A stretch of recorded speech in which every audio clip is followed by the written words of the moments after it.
Trump called Congressman Max Miller, Ohio Republican, over his re-election campaign after accusations of domestic abuse, which he denies, and that Trump told him his candidacy is in jeopardy. Senator Bernie Moreno, Ohio Republican, whose daughter is divorced from Miller. This has been brutal beyond comprehension, and if there's any minimum standard for being an elected official, as I said, he fails to meet that minimum basic standard. I don't care about the politics at all.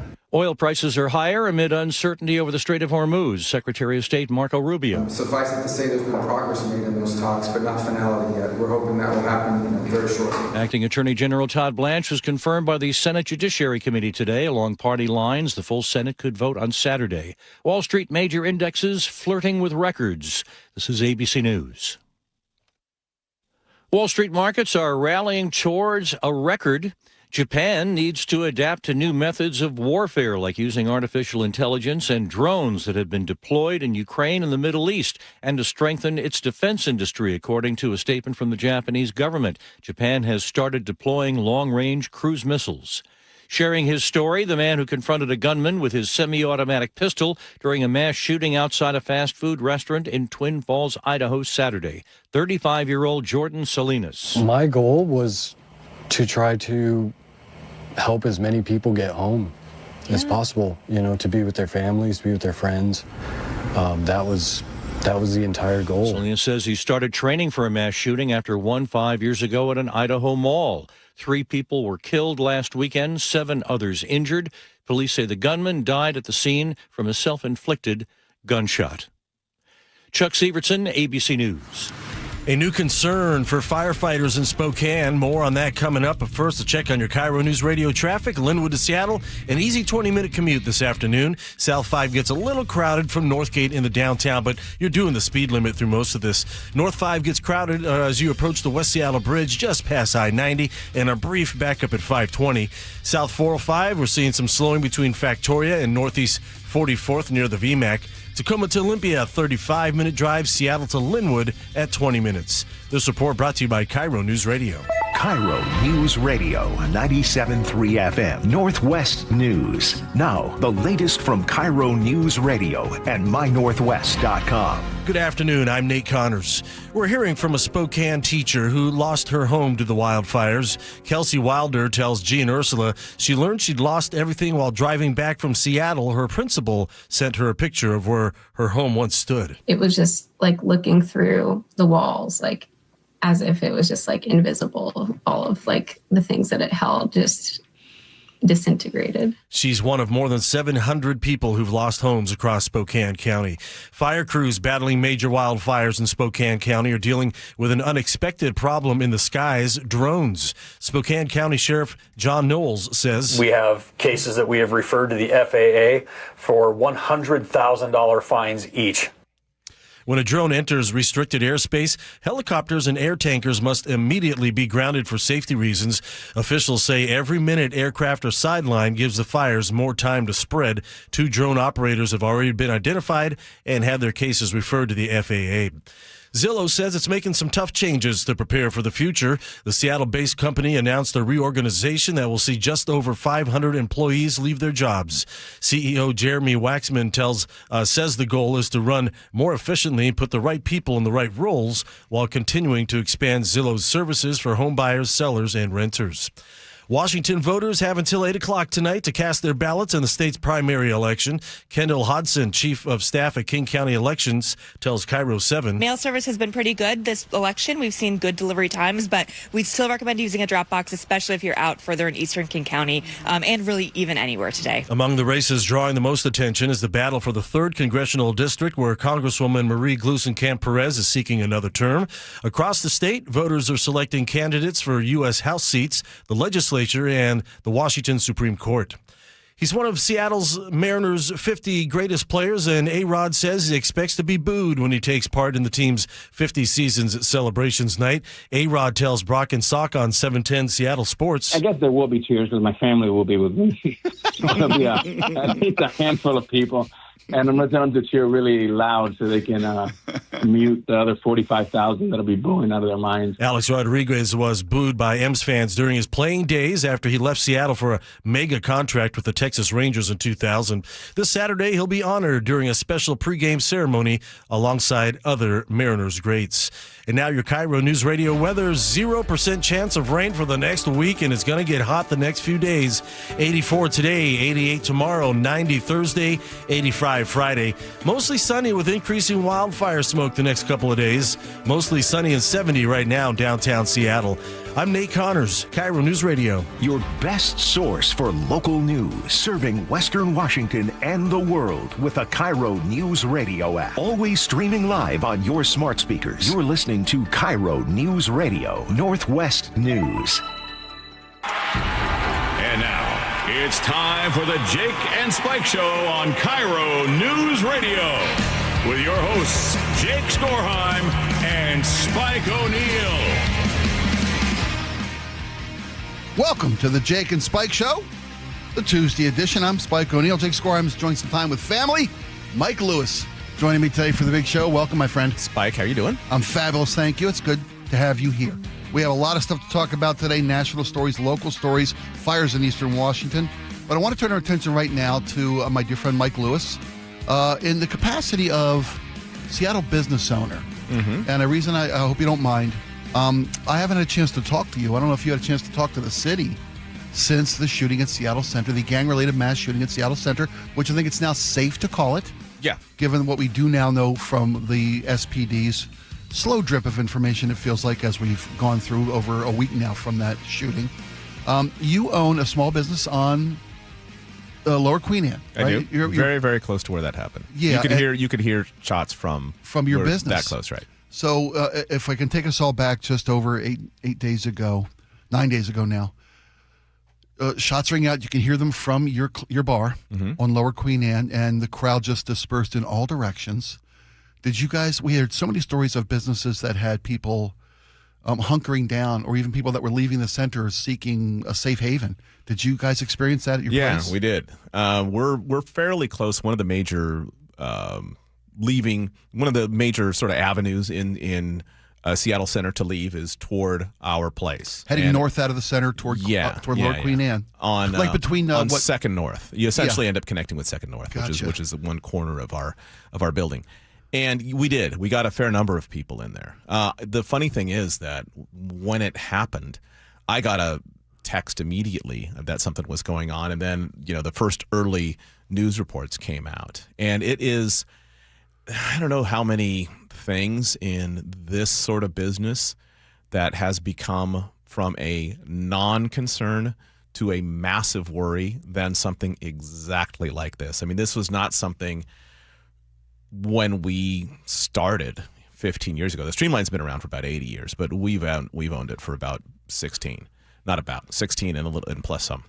And it was never, for most of that, for the early part of those years, not a concern. It was always something I guess you thought might happen, but then it sort of became prevalent.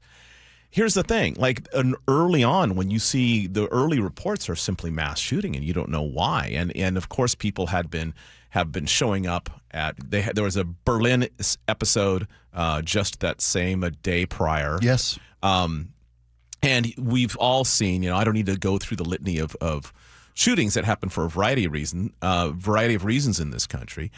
But you have that happen, and your concern first is about who are the victims, and secondarily, what about the culprits and where are they, and what was their aim? Because you weirdly enough, you start hoping that it's something that's a dispute between specific individuals, as opposed to just a random. I've got a crowd in front of me. I want chaos and I want killing, right. in Las Vegas, for example, or something along those lines.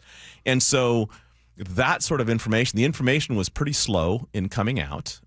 It was not clear early on coming out, but then I have a lot of sympathy for law enforcement because they're just trying to get a situation locked down, and they also don't know, and they're hearing all kinds of conflicting stuff from all the people that they're interviewing, and they want to make sure that everyone there who is still there is safe, that there's not somebody that they're walking past who could be part of the problem. Right. Not necessarily. It's so easy to blend in with a crowd fleeing a melee. Because people are, and we know this now, although if you were to watch, a year's worth of CSI, you wouldn't believe it. People are incredibly unreliable witnesses as far as what they think they saw and what actually happened. And we see this time and time and time again.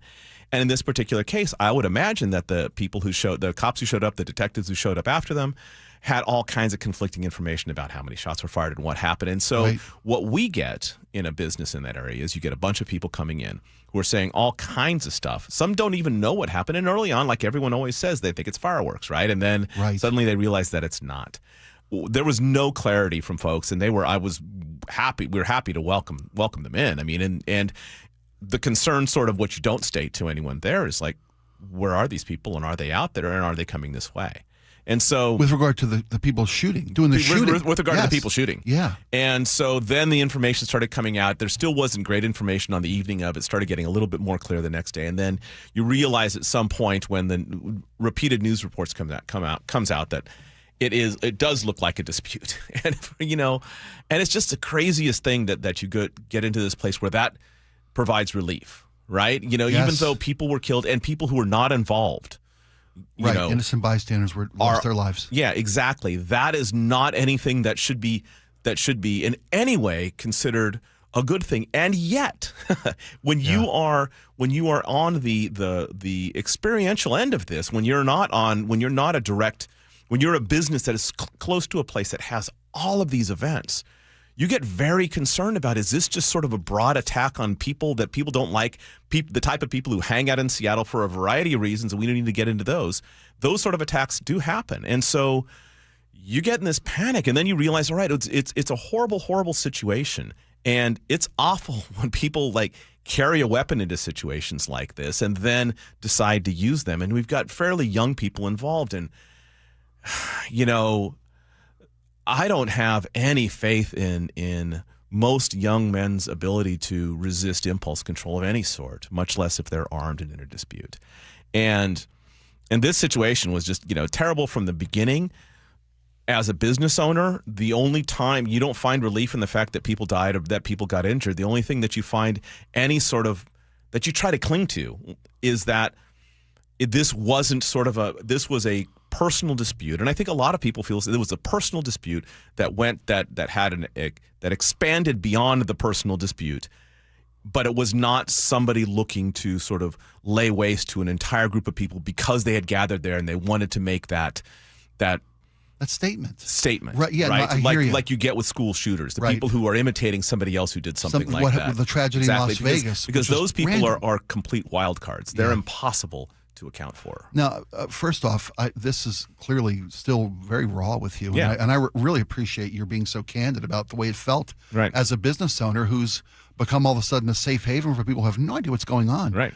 And you also don't know, who are these people coming in? No, exactly. Are you putting yourself more at risk? Are you hiding among those fleeing the event if you had a hand in what went down? Right. So a couple things we didn't know the night of, and that kind of leads into the rest of the story as it's developed. And it's, again, no disrespect to the tragedy and the victims and the victims' families of those absolutely not who not just those the two who lost their lives, plus the young apparently involved gang-related member who also lost his life. Right. But those two were just shot and then subsequently released from hospitals.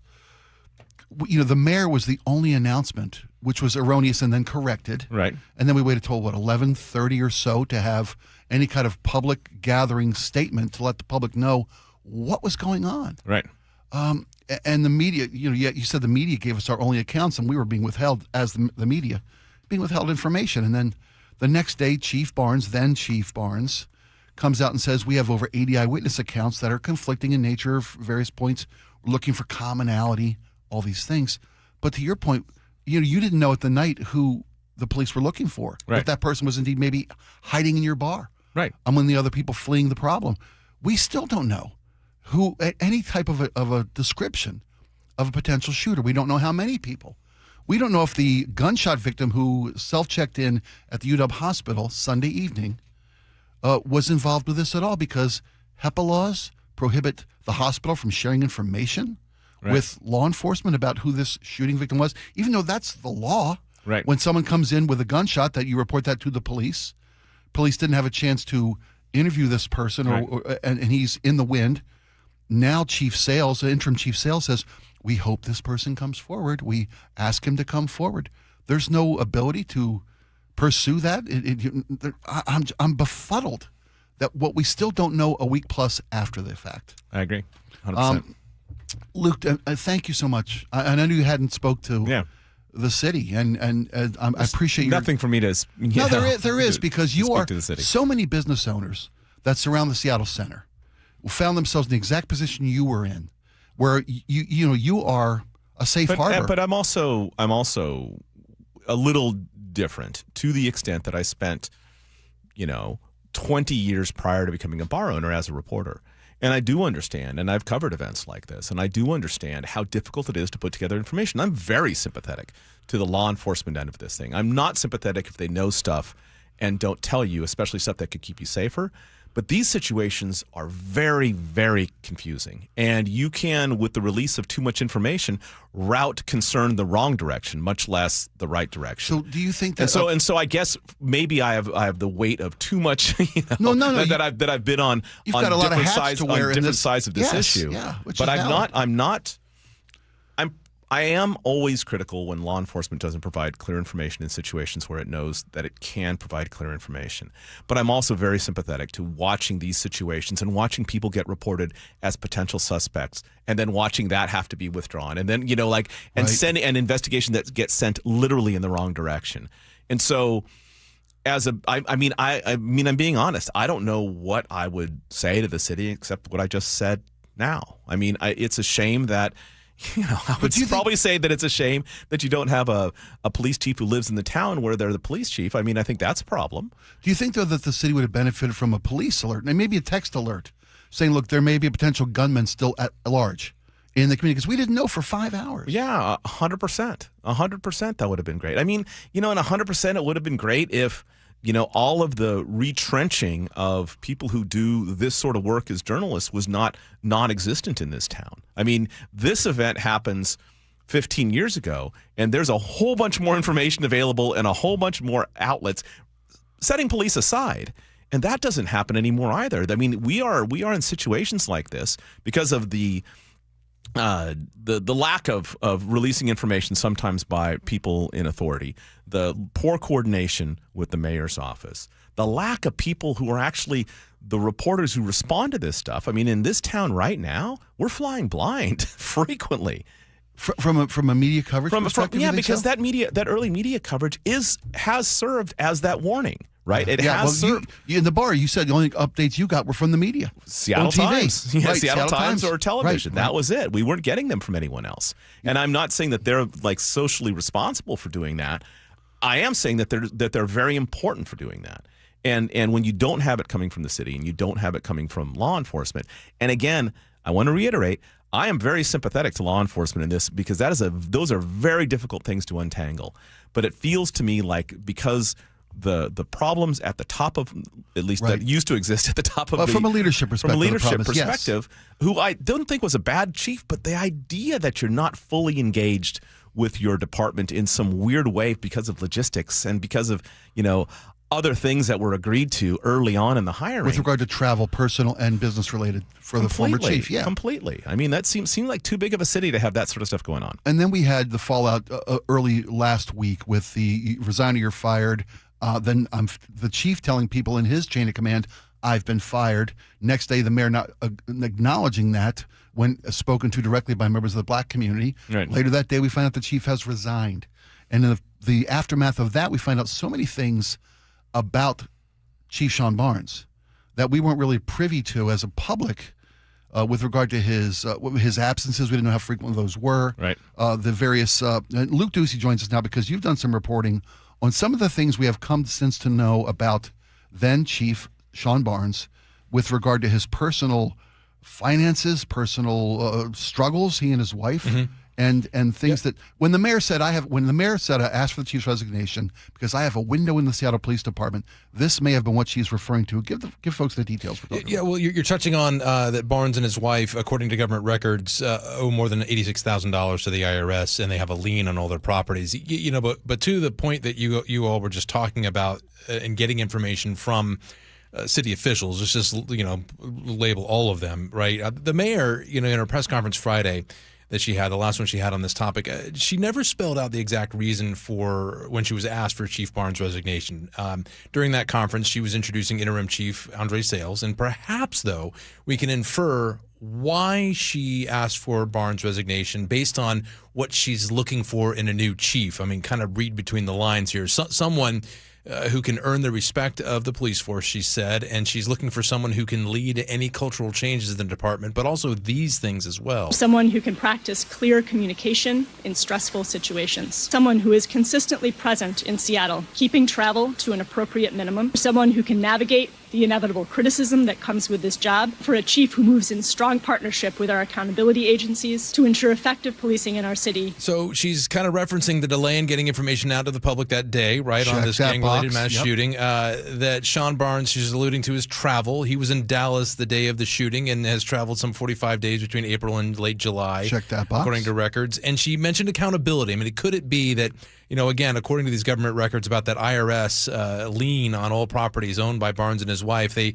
owe some $86,841.14 in tax and penalties. I mean, besides professional vulnerabilities and accountability issues that could potentially pose, a source from inside the federal court tells me that there's also concerns about the chief in an instance, or any chief in this instance, being blackmailed or bribed and not wanting that information to get out. I also asked our political analyst, Matt Markovich, to explain it a little bit more. Does that preclude anyone from becoming a chief of police? A tax lien on someone's property does not preclude anybody from becoming the police chief of Seattle. It's that simple. The stopgap or the check and balance in all this, it would be the Seattle City Council, which generally approves all major hires of department heads. So if Mayor Wilson wanted to name my cat Kiki chief of police, she could do that. But obviously the checks and balances are is Kiki going to get approval from City Council? So let me ask you to speculate on something. When the City Council came out immediately after the story broke that the mayor had requested the resignation of Chief Barnes, and City Council members came out calling it reckless. Numerous council members. Do you get the indication that maybe they weren't aware of the various other things the mayor was concerned about and had information on? I think it's a mixed bag. I think some were not aware that she had asked him for his resignation. She explained that her office was in the process of calling city council members, and then all of a sudden it kind of leaked out, and they didn't get to all the. So some were very surprised and disappointed that they weren't contacted beforehand. Some were. To your question directly, I think some were privy to other information, and I think I've heard reaction from some and from other leaders in the city that we don't care. We don't care about the lien on property. We don't care about anything else because they saw results from Chief Barnes under his leadership. Crime being reduced. But then again, it's a mixed bag when you ask people in law enforcement, on staff of SPD, what they thought about Barnes as well. I've heard good leader to, he just kind of recycled old police theories and didn't have kind of new police strategies that are out there right now. I hear the opposite about Chief Sales. I've heard from top brass, including that they respect him. He meets with staff regularly, and he shows up to work. And of all the people and personnel that Barnes brought with him to Seattle to work on the police force, I've heard from top brass that Sales has put down the most roots here in Seattle as well. He did say at that press conference he and his wife were looking for a place to make this their home. They're going to retire here in the Northwest. Yeah. One thing I would love if SPD would do this, Mike, you were talking about this a little bit, that I used to work in Nashville. I was a reporter there, and Metropolitan Police Department every year would host some private citizens, but also reporters, bring them in, give them fake guns, and run them through all these kinds of drills where you're going into a house and you have to arrest someone. You have to pull over a car in real cars. I mean, what they do at the academy, just to give you an idea of what police officers go through. It gives you an understanding of being in that situation at the time. So when information's flying around like with something like this, it really gives you a new understanding of what they're going through, but also gives you a better way of looking at it and asking the right questions to get information that the public needs at the time as well. Yeah, I think that the police department, and I would say this mostly the union, doesn't do a very effective job of allowing the rank and file to actually communicate with anyone in the city, right? Other than on when they show up at a crime scene. Try and call someone and get feedback on how they feel, about it. It's difficult. I mean, we get the management and we get sort of the union boss, and then we get no other public response from law enforcement. And that would be kind of a nice thing to hear from time to time, because, in a city with 900 police officers, you have about 1,200 opinions. And I think that would be a step forward in some clarity on what actually happens in these situations. I don't think more communication in this regard makes us more poorly informed. Do you think they're more cautious, though, coming out of the consent decree that they were under with the U.S. Justice Department and also OPA oversight? Do you find some are more not willing to come forward? They don't want to say the wrong thing or do the wrong thing? I think that they have been effectively managed by I think the Seattle Police Officers Guild is a very, very, very effective union. And I think that there are some advantages to that. The disadvantages to that are that the rank and file, who don't always agree with the union, don't feel empowered to say anything. Now, this is not really a union issue that we're talking about right now. Right. I mean, we're going a little far afield. But I would say that, I think that more communication with the rank and file from a city standpoint couldn't hurt. Couldn't hurt at all. Yeah, amen. Luke Ducey, thank you very much. Mike Lewis sitting in with us today. When we come back, we'll ask you the question of the day, and we'll make the case for mandatory voting. It is primary day in Washington. We'll be right back. This hour is brought to you by Sunset Auto Family. Are you finding it hard to stay cool in your home during hot weather? The issue is likely your window's poor quality and lack of heat deflecting technology. Adrian here, owner of Lake Washington Windows and Doors. Our windows are 25% more energy efficient than Energy Star standards and come with high-performance Sun Matrix glass, which can help keep the summer heat out. Combined with our Leak Armor installation, your comfort will be secured for a lifetime. Choose Lake Washington Windows and Doors, a name you can trust. Visit lakewashingtonwindows.com. This is the story of the one who keeps multiple buildings running smoothly day after day. Plumbing that flows, HVAC that hums, cleaning supplies that keep surfaces sparkling. That's why she counts on Grainger. With easy reordering online and 24/7 support, Grainger helps her keep the products she needs on hand. So shelves stay stocked and buildings stay ready. Call 1-800-GRAINGER, click Grainger.com, or just stop by. Grainger, for the ones who get it done. Everywhere you look, things are getting more expensive. But at Consumer Cellular, we're lowering the price for those 50 and up. Now you can get unlimited everything for just $35 a line. That's $35 a month for unlimited talk, text, and data. Switch to the carrier ranked #1 in network coverage and customer satisfaction and get unlimited everything for just $35 a month. Call 1-888-FREEDOM or visit Consumer Cellular online or in-store today. Price includes $5 credit for auto pay and e-billing. Taxes and fees apply. Data speeds reduced after 35 gigabytes. Rankings done by 2025 ACSI survey. Hey, I know something you probably haven't done in a while. Climb into your crawl space or your attic. Yeah, me neither. Mike Salk here. And most homeowners avoid those areas for good reason, but it's important to check on them regularly, especially here in the Northwest, where groundwater can wreak havoc and many homes lack the proper insulation in these spaces. So when it's hot in the summer, your house gets even hotter. And guess what? When it's cold in the winter, your house gets even colder because you don't have enough insulation. The good news, you don't have to crawl into those dingy areas because Crawl Pros will do it. They go where you don't want to. That's what they did at my house. They found a little rodent intrusion and they found the insulation problem. So yeah, they can help you get it all fixed just like they did with me. And if you need any work done, local utility companies offer rebates that could save you thousands on your project. Don't just assume that your crawl space and attic are in great condition. Do what I did. Call Crawl Pros today. Schedule a free corner-to-corner inspection at crawlpros.com. Guys, did you know your testosterone affects everything in your system, including how you feel and perform every day? Right now, Revive Men's Health Seattle will check your testosterone for free. Knowing your T levels is the first step in understanding if you have low T. Your testosterone level impacts your energy, libido, sleep, weight, hair loss, mood, and even ED.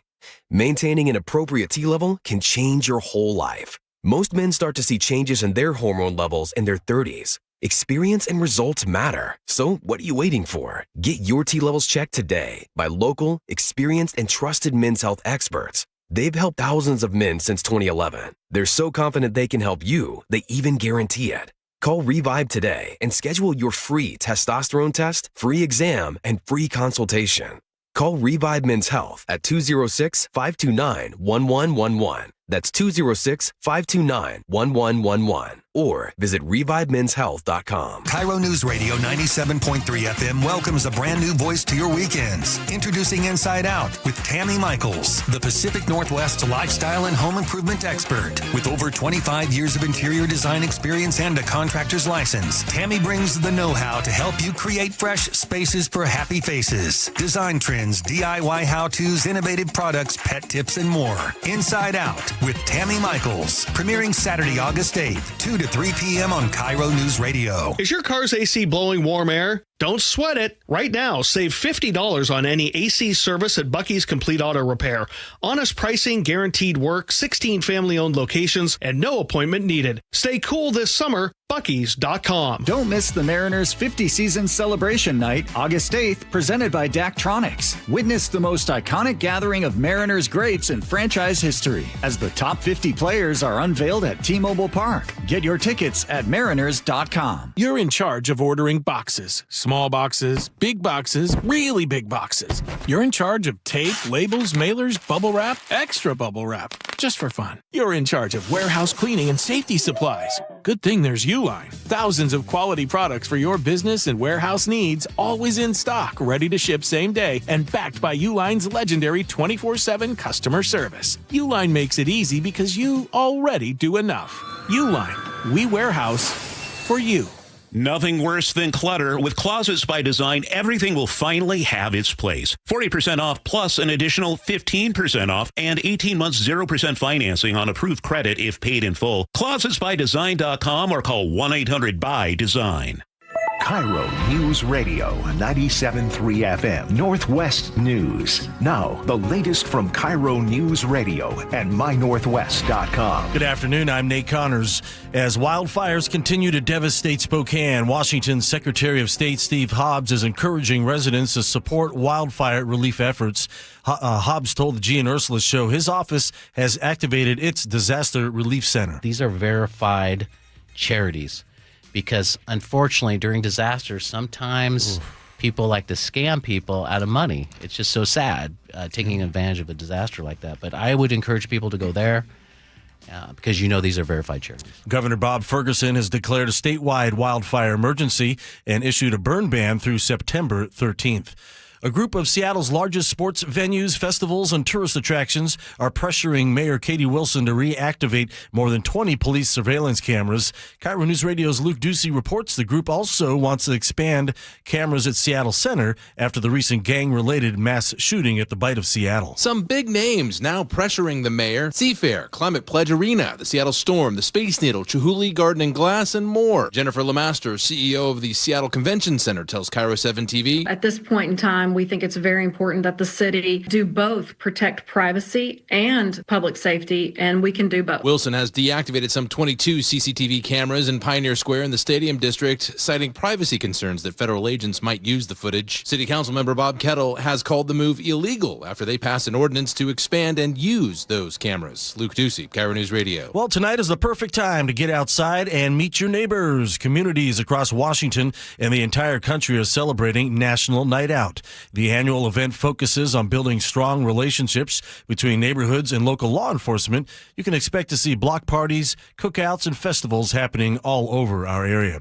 The Mariners and Seahawks are both hosting big parties on Saturday, and they both happen to be at the same time in the same area.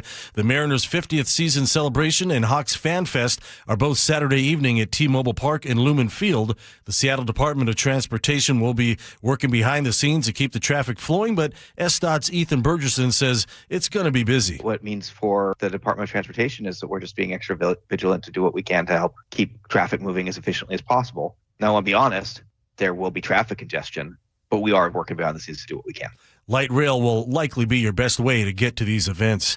And now check on Wall Street. Dow rises 1,000 points. S&P 500 heads for the first record close since June as oil prices fall. Right now, the Dow up 1,018, S&P 500 up nearly 150, and the NASDAQ up 727. And now your KIRO News Radio traffic brought to you by Lake Washington Windows and Doors.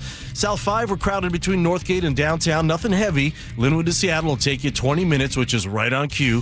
North 5 gets crowded as approaching the West Seattle Bridge just past I-90. Then we've got a 1 mile bumper-to-bumper backup approaching the Ship Canal Bridge. Plan on 15 minutes to get through this. Over to UW, Montlake Boulevard southbound is bumper-to-bumper from the U Village to the bridge. South 405 crowded from Factoria to Northeast 44th at the VMAC. Bellevue to Renton, 15 minutes. And South 5, you're going to slow just a bit as you head into downtown Olympia. Keep summer outside where it belongs. Save $588 on every window and $1,088 on every door, plus free heat deflecting glass. Claim your free quote today, plus 12 months no payments. Visit LakeWashingtonWindows.com.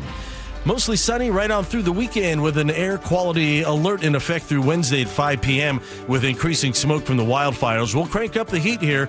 84 today, 88 Wednesday, 90 on Thursday, 85 on Friday.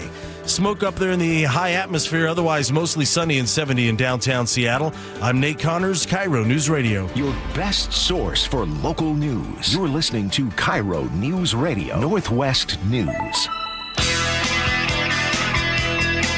Welcome back to the Jake and Spike Show. I'm Spike O'Neill. Mike Lewis sitting in with us today. It is primary day. It's election day in the state of Washington, which means that if you haven't turned in your ballot, you still have time to do so. 8 p.m. tonight. We told you yesterday. If actually, State's Attorney General Steve Hobbs was on the Gene Ursula show today earlier and said, do not mail your ballot today. The secretary said you can take your ballot to a post office today, and you can ask the post office employee to hand stamp your ballot for postmark so that it is officially registered today. But changes in post office policy say that if you put your ballot in the mailbox or even deliver it to a post office, there's no guarantee it will be postmarked today, and that could disqualify your vote from being counted. You can still take it to a drop box. 537 drop boxes around the state. Yeah. 37 different polling locations, all those. A lot faster than a mailbox that going to the post office. It really is. I mean, look, folks, park a block away because, if you go to the one, say you're in Seattle and you go to the one in Ballard, there's I don't know what it is with people. Just park a block away and walk up to it and drop the ballot, and you spend 2 minutes doing it as opposed to 30 minutes idling to wait up to waiting in line to drop, reach out your window. Yeah, to make it a drive-through. Stretch your legs, get some exercise. Could do you good. I mean, and in addition to the fact, pick one that's maybe a little bit less popular. I don't know, but the drop boxes are this perfect solution. You don't have to bother to get it postmarked. You get it by the cutoff time today. You're fine. It's guaranteed to be counted. And absolutely. There's the Washington State Secretary of State website has a list of all the ballot drop boxes across the states. You can find the one nearest you. Yep. The question of the day we ask you, and then we ask you at 1:30, we will share your response with that. That's on the Muckleshoot Casino Resort text line, 888-973-5476. The question today is, should voting be compulsory or mandatory that we all vote? Because I asked the question because there's a great piece today in the Seattle Times. It was originally shared through the Chicago Trib, I believe it is, and three professors, a professor of political science and two other political science, all three professors, one from Notre Dame, two from Cal Berkeley, make the argument for compulsory voting in America.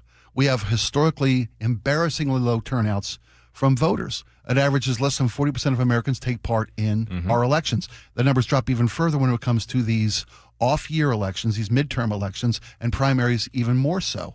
And what happens when you have lower turnout is that the extremes of either party, those are the folks that are motivated to vote in primaries, which means we often get, and you see it all time and time again, you get extreme candidates in the primaries because that's who turns out to vote, are the extreme voters who are passionate about their issues and not so much the moderate voters. And then you get extreme candidates that win primaries, and you go to the general election. I always try to tack back to the middle, but we're not seeing moderate points of view represented. And with only 40% of Americans voting, it's hard to say that this is a representative democracy. The argument for compulsory voting is a solid one. It's not a new one. It's been tried previously in our nation's history across different states. Australia makes voting compulsory. They have a 90+% turnout of their voters every year, and it's not an impossible thing to ask. And I'm just wondering what your thoughts are. I mean, people, it's not a poll tax, as the article in the Times this morning, you can read it's in the opinion piece. It's not a poll tax because you don't have to pay anything to vote. There's no barrier to vote. The way they frame this is you could penalize folks who don't vote, or you could reward folks who do. Yeah, tax break or something along those lines. Tax breaks, yeah. What are your thoughts, Mike, on making voting? First off, is it fair to say that we all agree it would be better if more people voted, right? Well, I mean, I think not everyone. Do I think it would be better if more people voted? Absolutely. Do many people feel that way? Absolutely not. I mean, there are groups who actually like it when a lot of people don't vote because it puts a thumb on the scale their direction. If you are a Republican, you generally, historically speaking, you want fewer voters because you tended to have much more reliable voters, but not as many. And so what would happen is when you could get people feeling disenfranchised or not wanting to show up, and there was a lot of attempts to do, that and gerrymandering and whatnot, you generally could win more elections than lose because you tended to have older, much more reliable voters than Democrats did, who had a much sort of wider but more erratic, younger group of people who frequently would just forget to vote or not vote that day or would not statistically show up in every election as a voter, but only occasionally when something was sufficiently motivating. However, do I think that voting should be mandatory? Wouldn't bother me at all. I've always wondered why the Democrats in particular, now, and it may be that the Republicans wouldn't support this because I don't think that the numbers would necessarily work in their favor. But if the Democrats were willing to swap something, for example, mandatory IDs at a voting place, which has always been like a flashpoint, and I understand why it's a flashpoint, but swap that, which has been pushed by conservatives for a long time, swap that for mandatory voting. I'd be. That's a deal you'd make. I think. I don't know. I would really need to learn more about it, but I've thought a long time that I don't mind mandatory voting. I don't mind mandatory public service, as long as it isn't mandatory military public service. I mean, I think a lot of people would choose that. More power to them. But if they chose something like Red Cross, if they chose something like, a park service volunteer.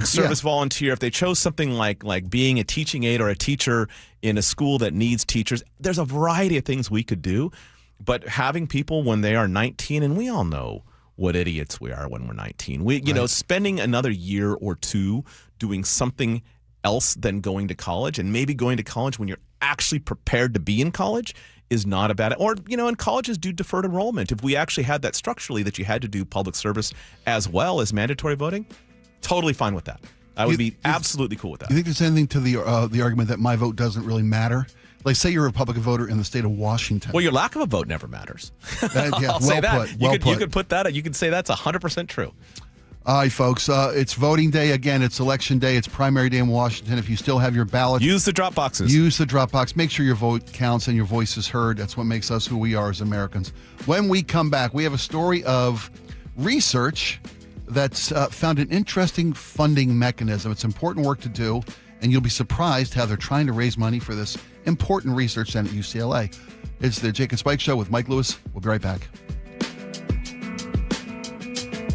Dear Ursula, I have a group of friends who have bonded over... Hi, I'm Ursula Voitin from the G and Ursula Show, and I'm launching a new podcast called Ask Ursula. This is your space. Real life, real questions, whether it's about family, friendships, love, and yes, even the fun stuff like travel and finding your signature scent. Hit me up and ask your questions at mynorthwest.com/Ursula. I look forward to connecting with you. At mynorthwest.com and the G and Ursula YouTube channel.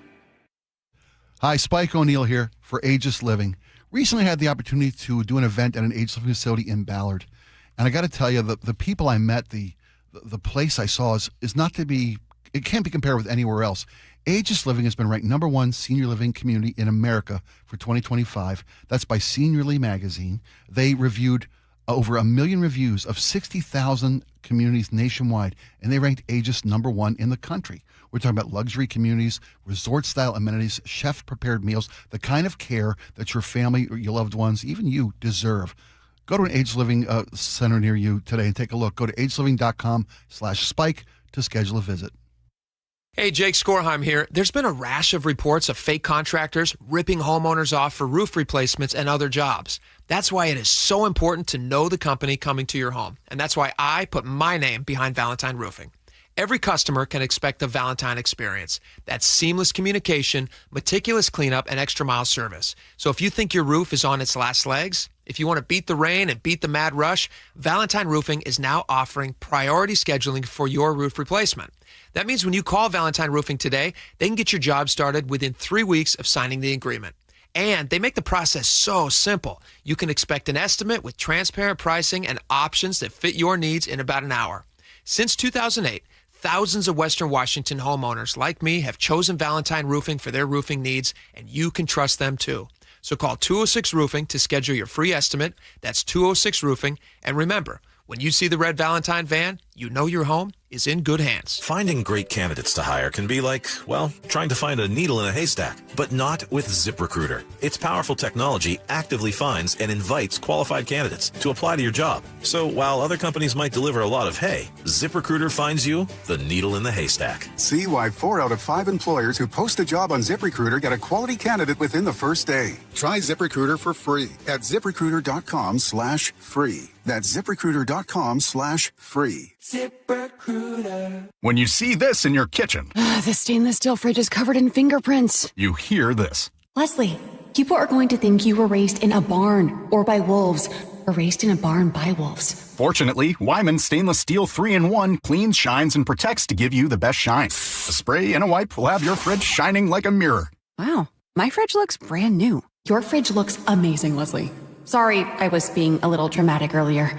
Your kitchen says a lot about you. Let it brag with Wyman. This is Justin Shirley, CEO of State Roofing and Exteriors. Our summertime savings event means 0 down, 0 payments, and 0 interest for up to 24 months, backed by our unbeatable warranties. Call 866-ROOF-ROOF or visit stateroofing.com today. 7 locations across Western Washington and a track record of success for their clients. Allow yourself to recover while Harold Carr Law Offices handles your insurance paperwork and settlement. Carr spelled with 2 R's. C-A-R-R. CarLaw.com. C-A-R-R. Car accident, call Carr. Hey, I know something you probably haven't done in a while. Climb into your crawl space or your attic. Yeah, me neither. Mike Salk here. And most homeowners avoid those areas for good reason. But it's important to check on them regularly, especially here in the Northwest, where groundwater can wreak havoc and many homes lack the proper insulation in these spaces. So when it's hot in the summer, your house gets even hotter. And guess what? When it's cold in the winter, your house gets even colder because you don't have enough insulation. The good news, you don't have to crawl into those dingy areas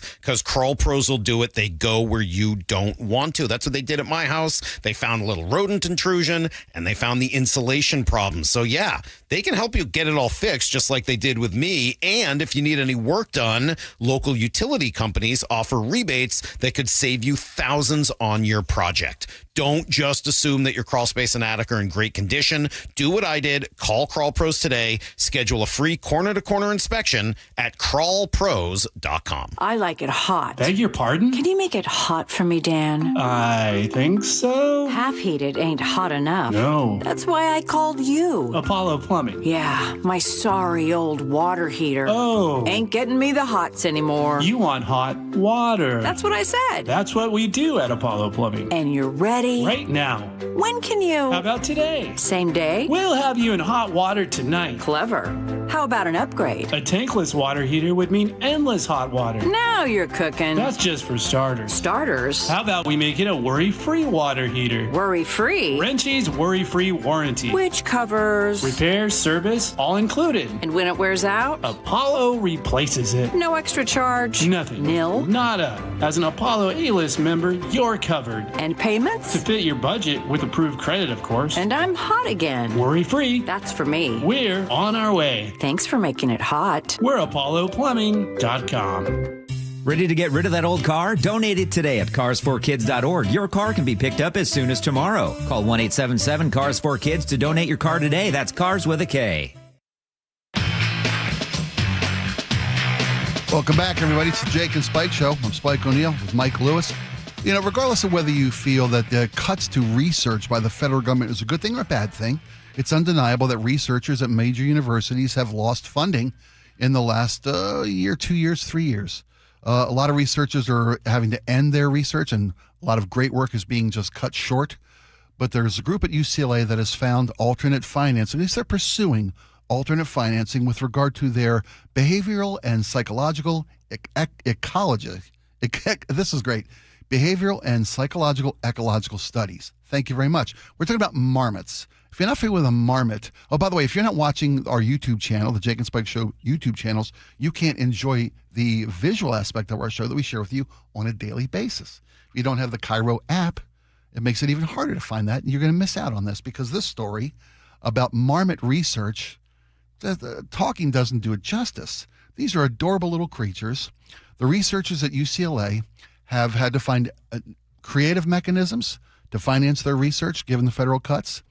And apparently OnlyFans is not all tawdry. I guess I'm trying to find the right way to frame this out, but there's a Marmot's OnlyFans page that has been put out there by the UCLA Research Department trying to find additional alternative funding for their research. And so you can watch these cute little marmots. It's called Only Marms, M-A-R-M-S, I swear to you. And you can watch these little adorable creatures as part of the funding that raises on OnlyFans. And they've raised about $5,000. That's great. I'm not sure that that's going to move fund the needle. Yeah, I mean, I hope so. I mean, if any little bit, I'm sure helps. And I like the fact that they're doing two things with this. They're getting creative and getting funding, and they're also drawing attention. I mean, once you engage with, I mean, because you can go Kickstarter, you can go GoFundMe, go on OnlyFans immediately. Like every reporter's like, huh? You know, and immediately that's how we said. Laura saw this and went, exactly, and everyone is immediately looking at it. And I think that is, at least it's drawing some attention. And it gives a whole bunch of people in the United States a chance when they're kids or partner or somebody notices OnlyFans in their history, they can simply say, I'm supporting marmot research. This was about the marmots. Honey. I mean, giving us all that excuse, I think, is a gift. It's an underappreciated gift. Absolutely is. And you know, research is so important, and federally funded research helps every one of us. I hate when research is attacked and funding is attacked, and they cite these, why do we try, they give cocaine to blah, blah, blah, and why do we have to know that? The fact that they are actually doing valid research that leads to discoveries that help humanity, help U.S. citizens live better lives, it's indisputable. I hate when people put a false narrative around what research is intended to do by giving they're measuring snails tracks on slug tracks, and what does that really say? What is blah blah blah blah. But research does great work. Yeah. A friend of mine shared a picture. Laura, can you post that up there for me? Shot a video of this is a raccoon locally, and this is a mother raccoon, and she has brought her babies to my friends. This is up in the Evans area. This raccoon brought. What? This is a mother raccoon, and you can see if for those of you who aren't enjoying the YouTube channel, shame on you. She's lying on her back, and she's literally exposing her underbelly to the camera as a plea, I think, to my neighbor, my friend, I've got babies. Can you spare a little something for the family? But this is and when Laura says there's an OnlyFans page for marmots, I'm thinking this raccoon deserves an OnlyFans page. Yeah, way ahead. Yeah, right. This is groundbreaking video. Absolutely. We'll share this across our social media platforms for you who couldn't get to the YouTube channel today. But kudos again to the labs at UCLA for the Only Marms website or their page that they put up on OnlyFans. I had no idea that OnlyFans, Laura told me this, and only because you researched this story that you know this. Of course. That OnlyFans was not always the, porn star starter kit, I guess. No. No, it wasn't. I mean, and it has all kinds of different content, but it definitely is known best. And the reason I'm just saying as a theory, the reason that it's so fabulously financially successful has a lot to do with adult entertainment. Adult content, and not as much with marmots or Agreed. Raccoons or anything even, like that. Laura was saying it initially was celebrities who gave you a window into being directly connected to various celebrities of various levels of fame, and you could, for a little bit of money, you could have instant access to. It started a little bit as not exactly like Cameo, but something along those lines, where you could get famous people to get a personal message and things like that. It had that vibe, and then it got to this other vibe, and that's when it really got lucrative. Do you know who Andrea Matteo is? I believe her name is. She was the actress from The Sopranos. I remember The Sopranos, so I have a guess who it is. Remember Christopher's girlfriend, right? She was in trouble after The Sopranos ended, and she hadn't been great with her finances. I don't know what peripheral actors make. She saved her home by creating an OnlyFans page that wasn't sexual at all. Right. Just gave a little backstory on the show, how it was made, all the things that eventually turned into podcast, but with a visual element of OnlyFans. Right. It helped this woman. Absolutely. It's nice to know that OnlyFans has an upside, has a legitimate value side. It can help research. Well, but I would argue that some of the whatever the adult entertainment is a legitimate value. The people who are buying it, the people who are selling it, you're right, I'm fine with it as long as it's not doing anything exploitive. To a person, especially an unwilling person, great. Right. I'm fine with all of that. That's my hang-up I got to own. You're right. Yeah. You're absolutely right, Mike. I love that you're here today. And I didn't use the term tawdry. I did. And well, that's it. You know, money always leads the way in any discovery in any industry. And if it takes a more than personal relationship with you to make people, that's what it is. Anyway, go to onlymarms.com. It's adorable. You'll help researchers with their behavioral, psychological, ecological studies at UCLA. When we come back, the 1 o'clock roundup, the top stories coast to coast. We'll have them all for you. Don't go anywhere.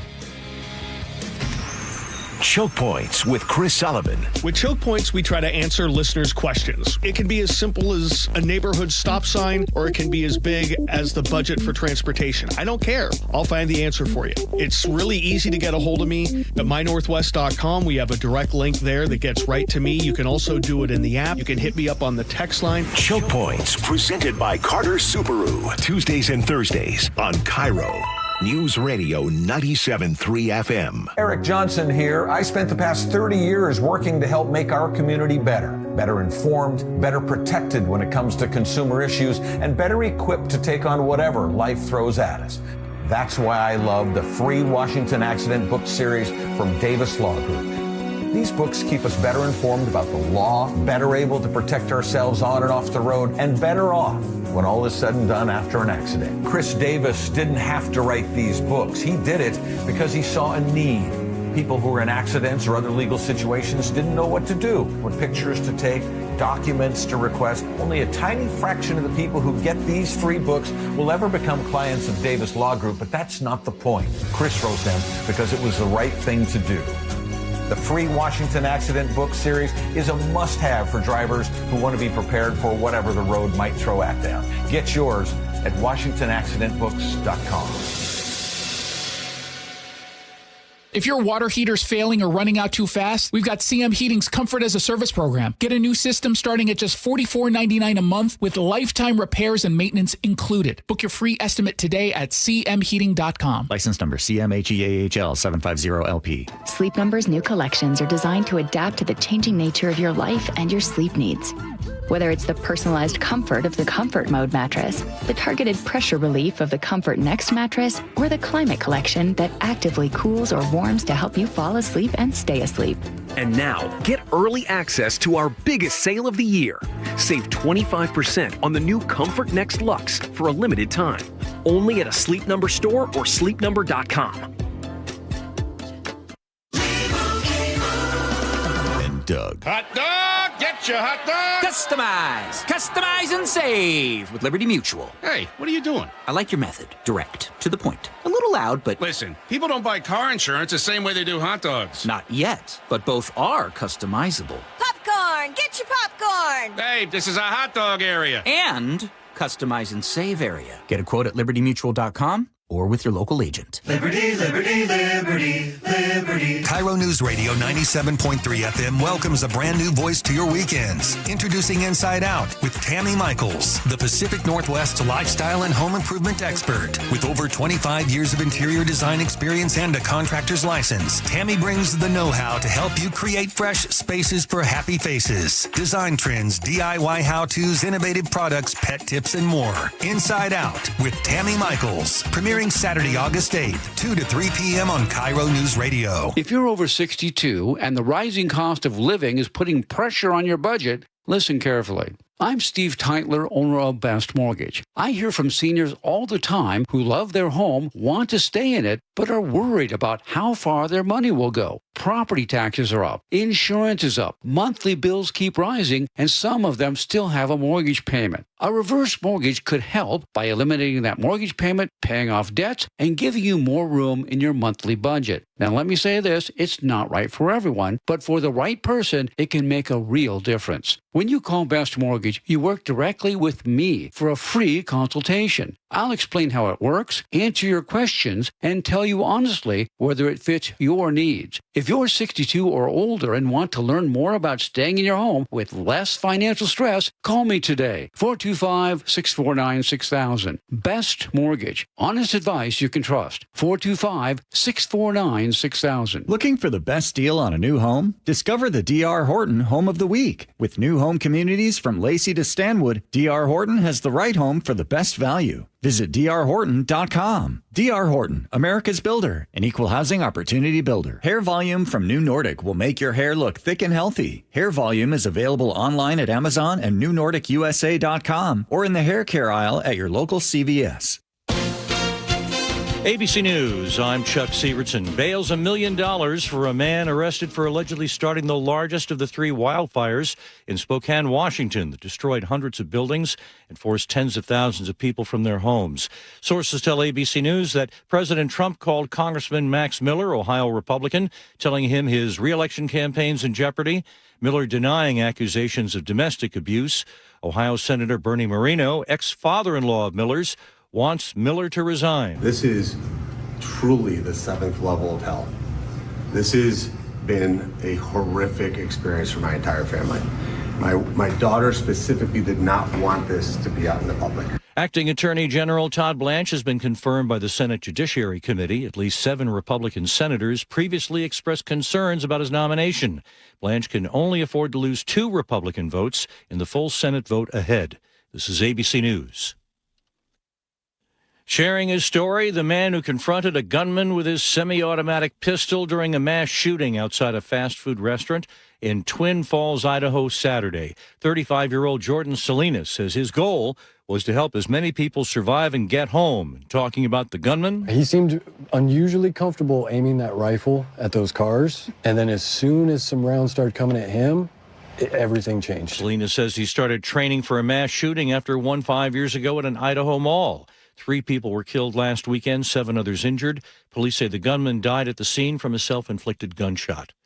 2 brothers fishing on a Massachusetts beach got a surprise, reeling in a 5-foot tiger shark. John Chisholm with the New England Aquarium. The water temperature is getting up into the high 70s and will eventually hit the low 80s. And that's, perfect for these little juvenile tiger sharks. Chuck Sievertson, ABC News. An arrest has been made in connection to the Old Trails fire in Spokane. Details straight ahead, but first your traffic. South 5 we're slowing just a bit between Northgate and downtown. North 5 a little crowded between the West Seattle Bridge just past I-90. Got about a 1-mile bumper-to-bumper backup as you approach the Ship Canal Bridge. Southbound 405 we're crowded from Factoria down to the VMAC. Bellevue to Renton is inched up a bit to a 20-minute commute. North 405 slows to the Renton S-curves, and if you're heading into Olympia, southbound I-5, about a 3-mile backup that starts near Pacific Avenue. This traffic report brought to you by KIRO Newsradio. KIRO FM and HD1, Tacoma, Seattle. KIRO News Radio, 97.3 FM. Northwest News. Now, the latest from KIRO News Radio and mynorthwest.com. Good afternoon. I'm Nate Connors. Investigators have arrested a convicted killer they say intentionally started one of the wildfires that tore through neighborhoods, destroyed hundreds of homes, and forced thousands to evacuate near Spokane. Spokane County Sheriff John Knoll says a witness saw a 37-year-old Aaron Farinacci set the Old Trails fires Saturday afternoon. We believe it was matches or a lighter. When he was detained, he was found to be in possession of some waterproof matches and a butane lighter. One of 3 blazes around Spokane, the Old Trails fire has scorched some 3,600 acres, about the size of 2,700 football fields, and it's still burning. In 2012, Farinacci was sentenced to 12 years in prison after killing his father. He's being held held on $1 million bond on suspicion of first-degree arson. Those 3 wildfires have destroyed hundreds of homes and buildings in Spokane County and forced roughly 60,000 evacuations with zero containment so far. Washington Republican Congressman Michael Baumgartner spoke with the Jason Ranch Show on Seattle Red, 770 AM. Man, this fire, the way with the winds, the way it jumped the river and got into residential neighborhood, really haven't seen something like this. He's urging donations to the Red Cross and Second Harvest Food Bank as temperatures are expected to climb back near 100 this week. If you'd like to help, you can visit links at mynorthwest.com. An 18-year-old man is recovering in Harborview in stable condition after being shot in the lower abdomen, then later found in West Seattle Monday evening. James Lynch reports. Seattle police say they got a call around 6:15 Monday evening for a shooting victim near Southwest Cambridge Street and 20th Avenue Southwest in West Seattle. Officers arrived and found an 18-year-old man suffering with a gunshot wound. He was taken to Harborview in stable condition. Here's SPD Detective Brian Pritchard. From what we were told, he was shot 2 hours before officers arrived at another location. The teen told detectives he was shot near a barbecue restaurant somewhere in South Seattle, but hasn't given an exact location or any suspect description. James Lynch, KIRO News Radio. Well, a blanket of wildfire smoke covers much of our state, including the Seattle area. It's creating unhealthy conditions, especially for people with respiratory issues. KIRO 7 meteorologist Nick Allard on where the air quality is worst. East of Puget Sound, in the Cascade foothills, in the Cascades, and a few places farther south as well. We're going to see smoke and haze today.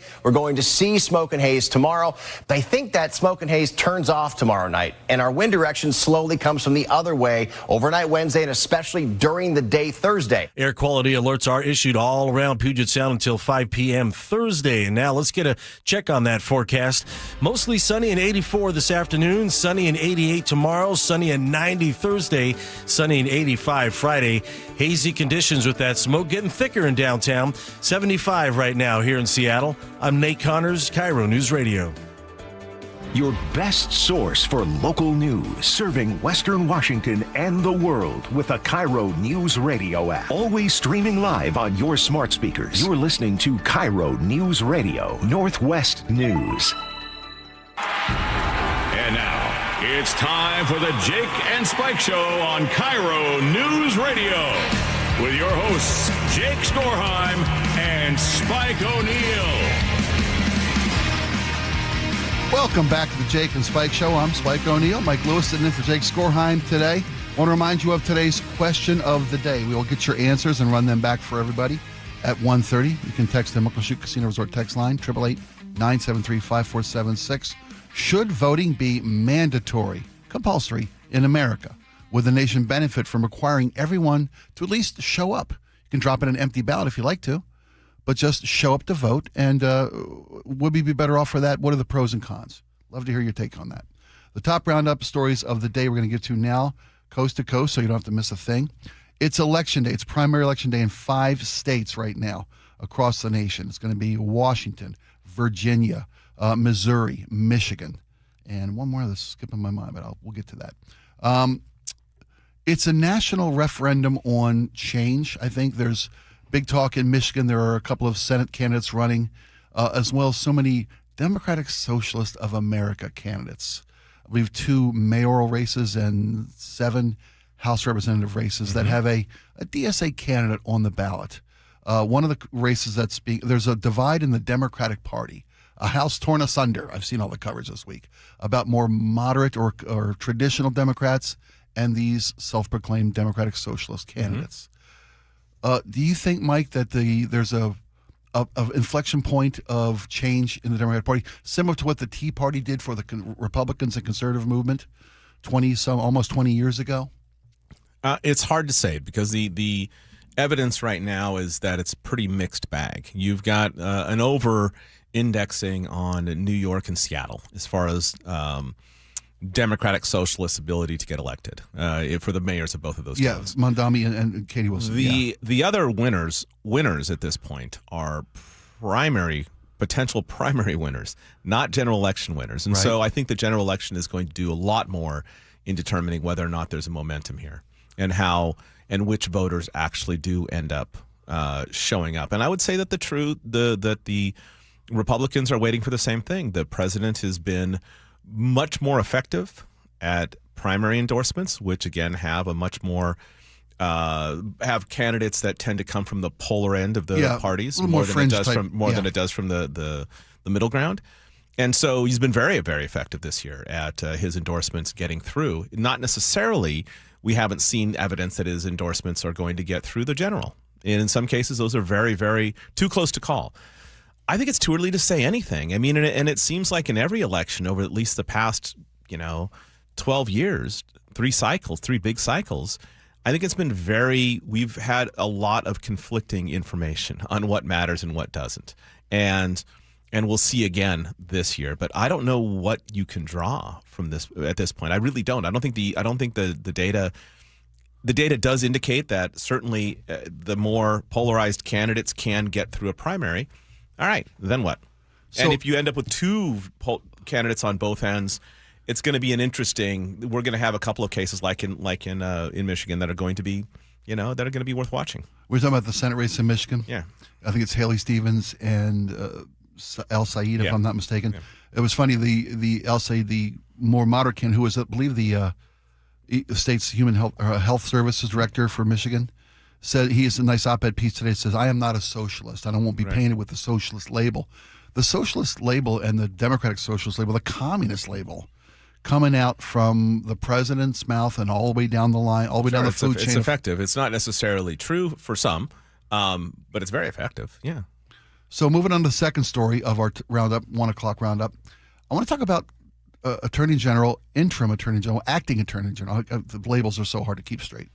Acting Attorney General Todd Blanche, who was being held up in the Judiciary Committee because two Republican senators, Tillis and Cornyn, refused to give their votes in the committee to get the nominee pushed through to a general Senate confirmation vote. They yesterday got reassurances from Todd Blanche, saying that the weaponization fund, the anti-weaponization fund, the $1.776 billion fund, he wrote in a written letter to these two senators saying that it will not be pursued, that funding.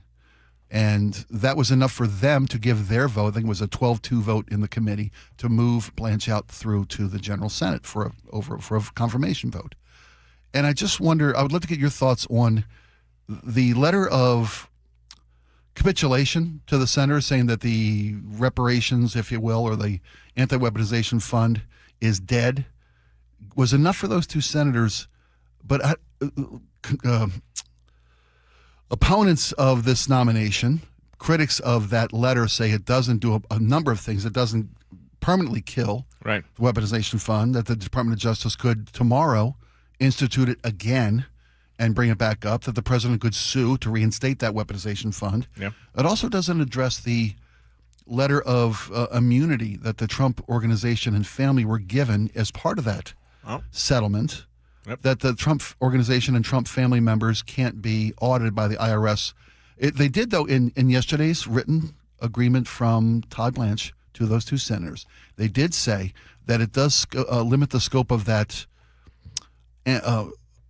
that letter of, what's the word? I'm drawing a blank on the letter. I apologize. Immunity. Thank you. That's how can I think of that word? It limits to the parties named in that lawsuit that Donald Trump brought against the IRS, which is Trump and his sons, or that particular that the IRS had weaponized against their family. Right. It limits it to that. We have Pramila Jayapal, who made a statement against the confirmation of Blanche. Do we have that? We don't have that. I apologize. Okay. Your thoughts. So, yeah, this one is.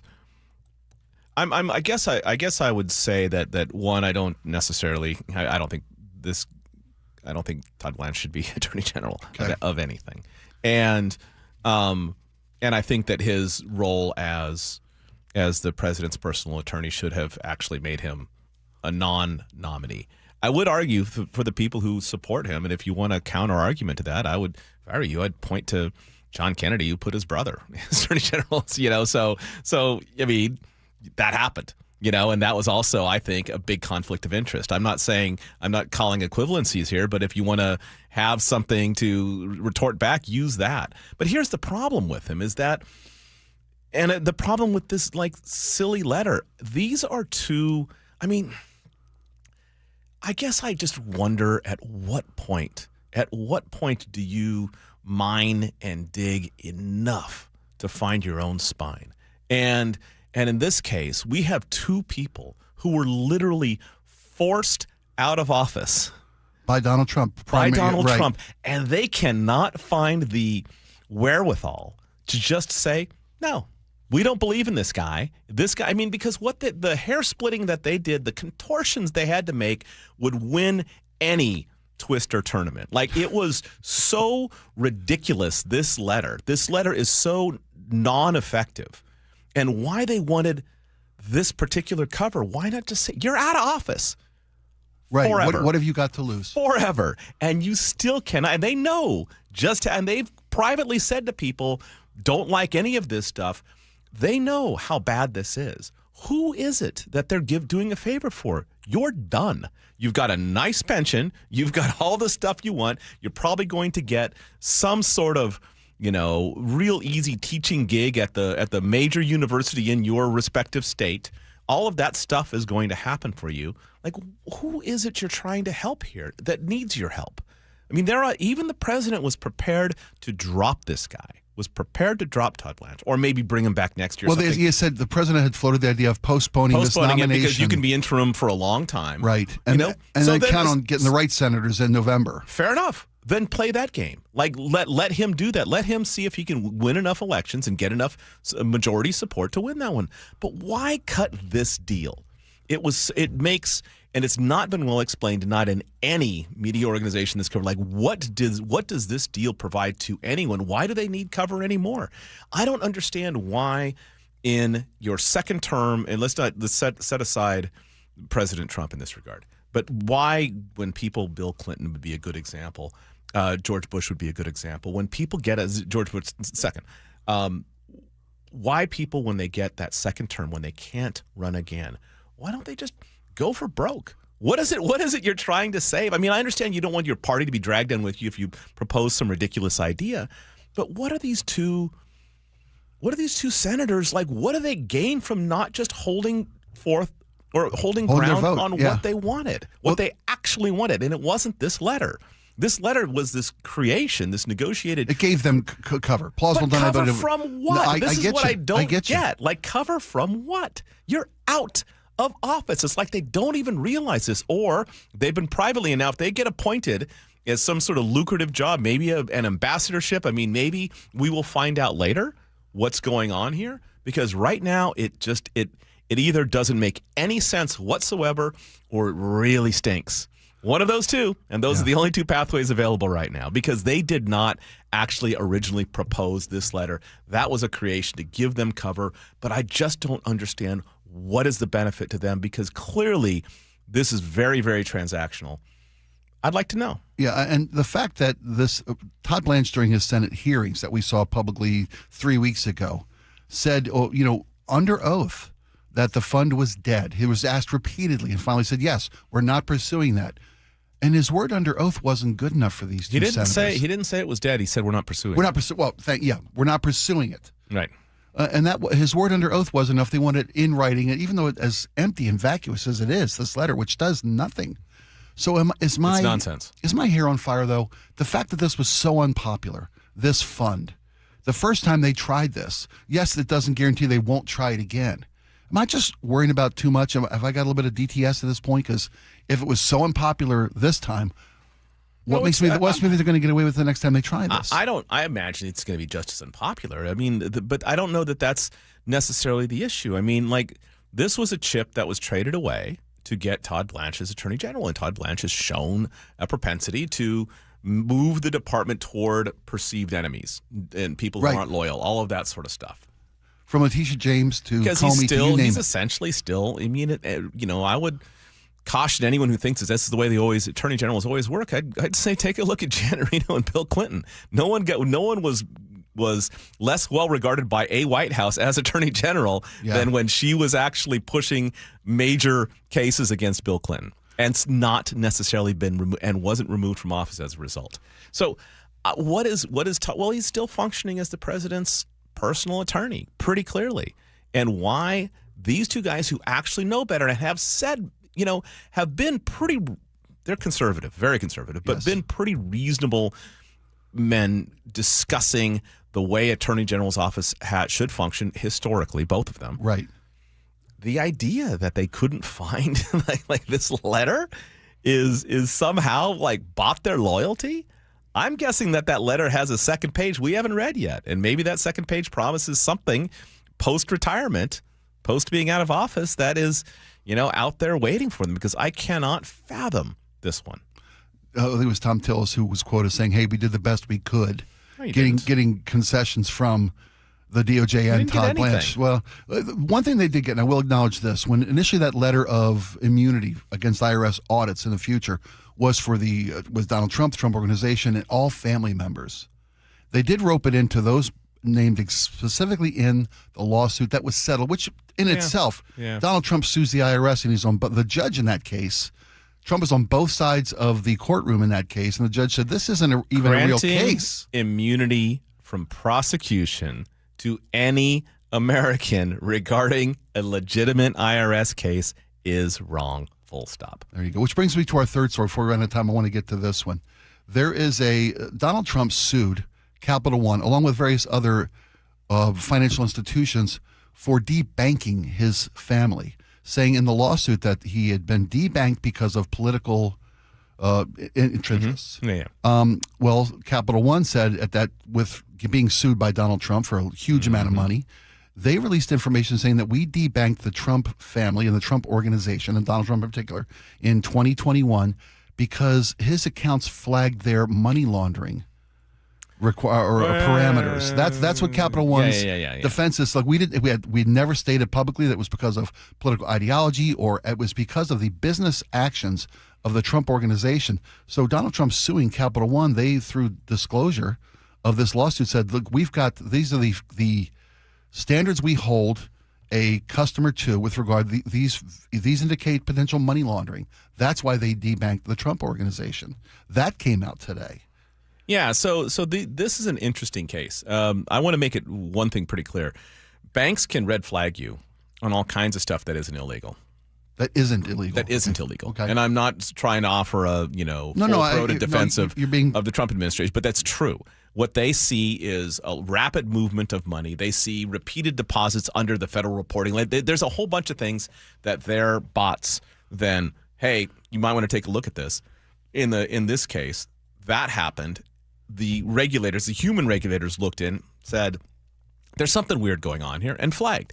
They literally can't, because the laws that govern this sort of stuff, they can't say much about it. And they can't provide details. They can't provide details to the person who is targeted until they actually do an investigation. And so what happens is someone gets flagged for potentially money laundering activities, and that's a pretty broad category of things. That's a lot of movement of money around. It's the way you make deposit. It is having a whole bunch of businesses transferring money back and forth that is purported to make it more difficult to follow which companies are making deposits, which companies are paying for things. Sometimes all kinds of ways to mask the spending and to hide income. Right. They oftentimes money transactions are below a certain limit that triggers thresholds of investigation. $9,000 to federal, exactly. $9.99. Or property sales. In this Trump or this particular case, they cited property sales. He had 300 bank accounts, and in Capital One, and then also in many, many other banks, and they saw activity. And all of this saying this is their language is always very, very clear. Like indications of that it actually raises red flags of potential, but they don't actually say that anything illegal happened. And in this case, they never actually said anything illegal happened. What they said was this is why we debanked. Flagged activity, and then of course the maximum retaliation happens, right? Which is always like literally an effort to change the law around it, so you can't actually be investigated for these sort of things.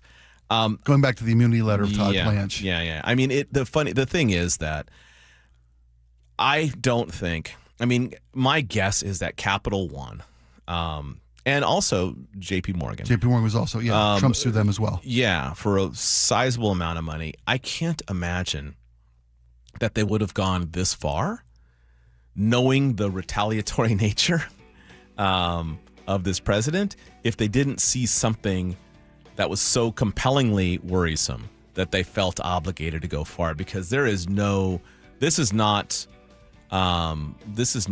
a sleeping dog you want to wake up, generally speaking, if you're in the banking industry, especially with somebody who has pretty deep ties with the banking industry. This is an interesting one. We'll see, I guess, how this plays out. My guess is there's going to be a quiet settlement somewhere down the road. Well, that's my point. My next question was the fact that Capital One didn't settle. No, and came forward with, say, hey, look, we saw money laundering indicators that we flagged, and that's why we debanked the Trump organization. Right. Seems to me, and historically, the banks have very, very broad discretion about debanking. I mean, they can just do it for any reason at all, and generally speaking, anyone who has sued to stay in there they generally lose. Banks are given wide latitude on saying, hey, no shoes, no shirt, no service. No service, no money. Yeah. All right. Well said. I will keep an eye on it. When we come back, we'll have your answers to the question of the day. Should voting be mandatory?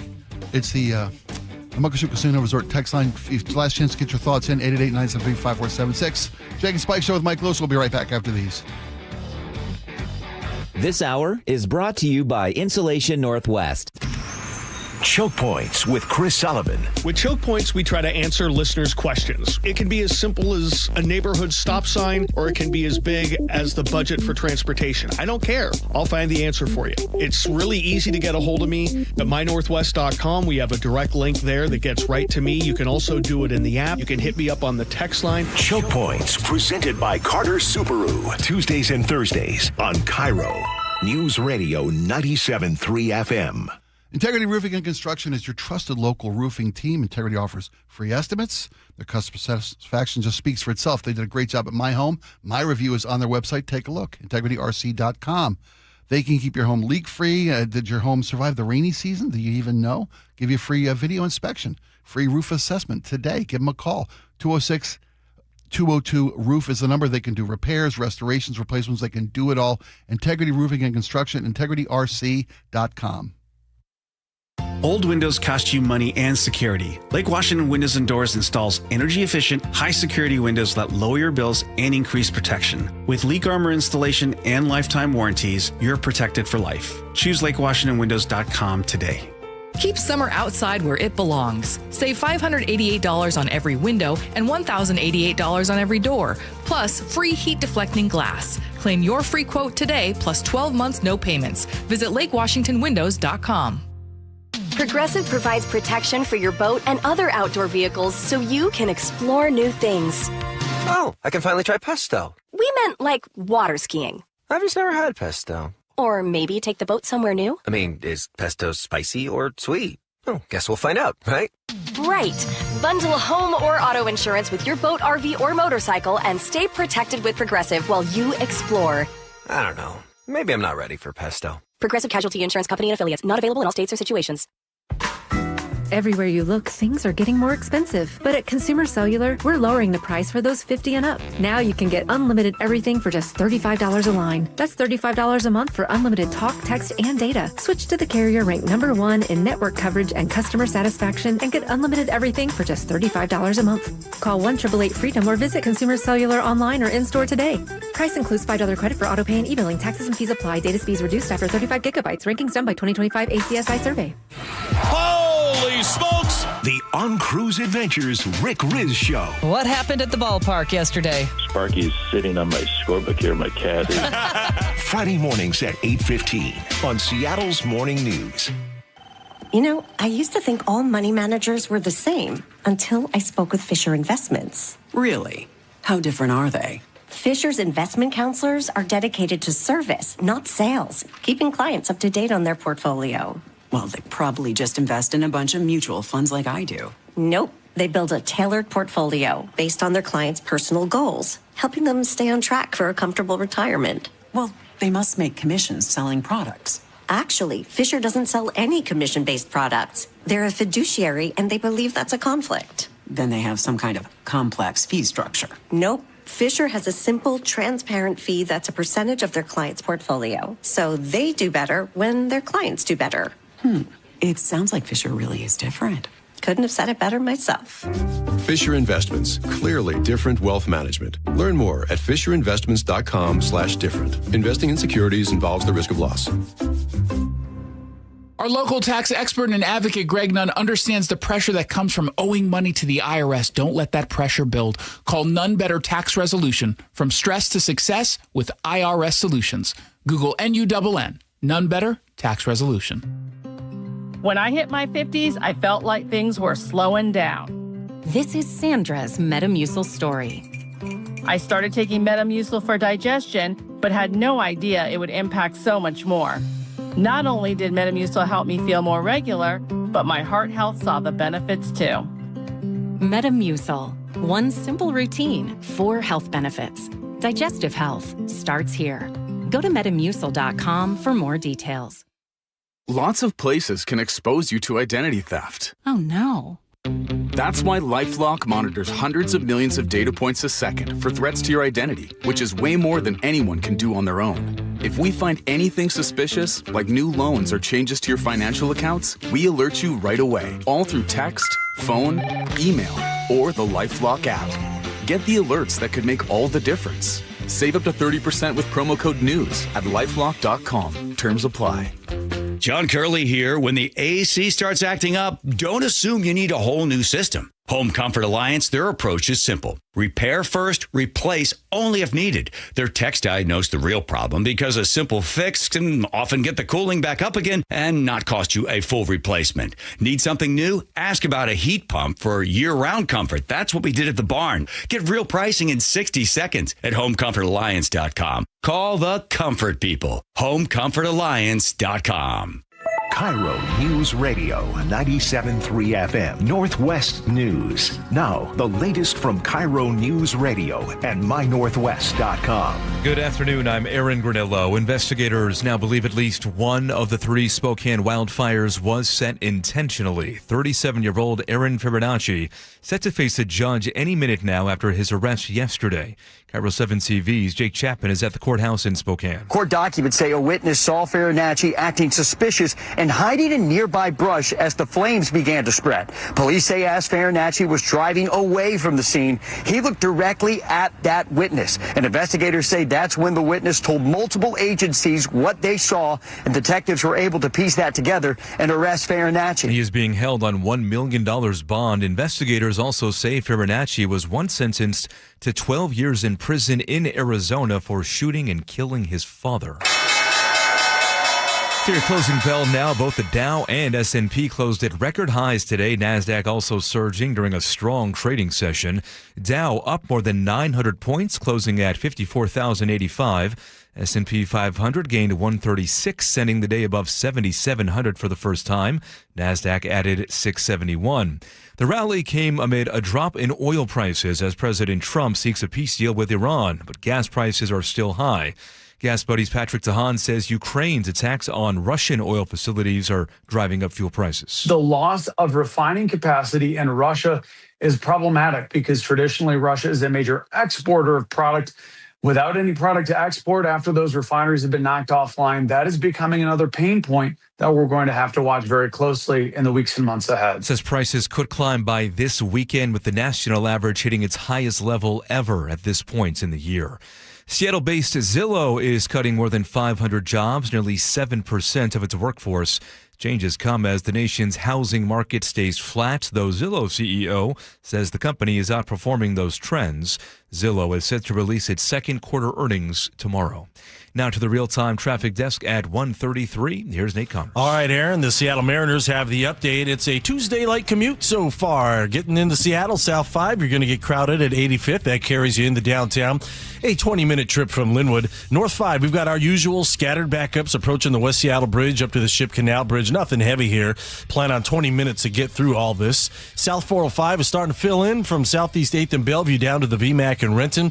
Bellevue to Renton, a 20-minute drive. Northbound 167, you've got a 1-mile thick backup approaching 405, and the Hood Canal Bridge just went up for Marine Crossing.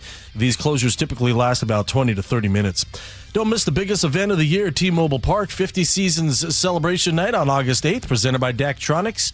Get your tickets at mariners.com. KIRO News Radio, real-time traffic. I'm Nate Connors. Going to stay hot and hazy for a couple more days. Air quality alert in effect through Thursday at 5 o'clock. Today, highs in the mid-80s. Right now, 76 degrees and hazy in downtown Seattle. I'm Aaron Granillo, KIRO News Radio.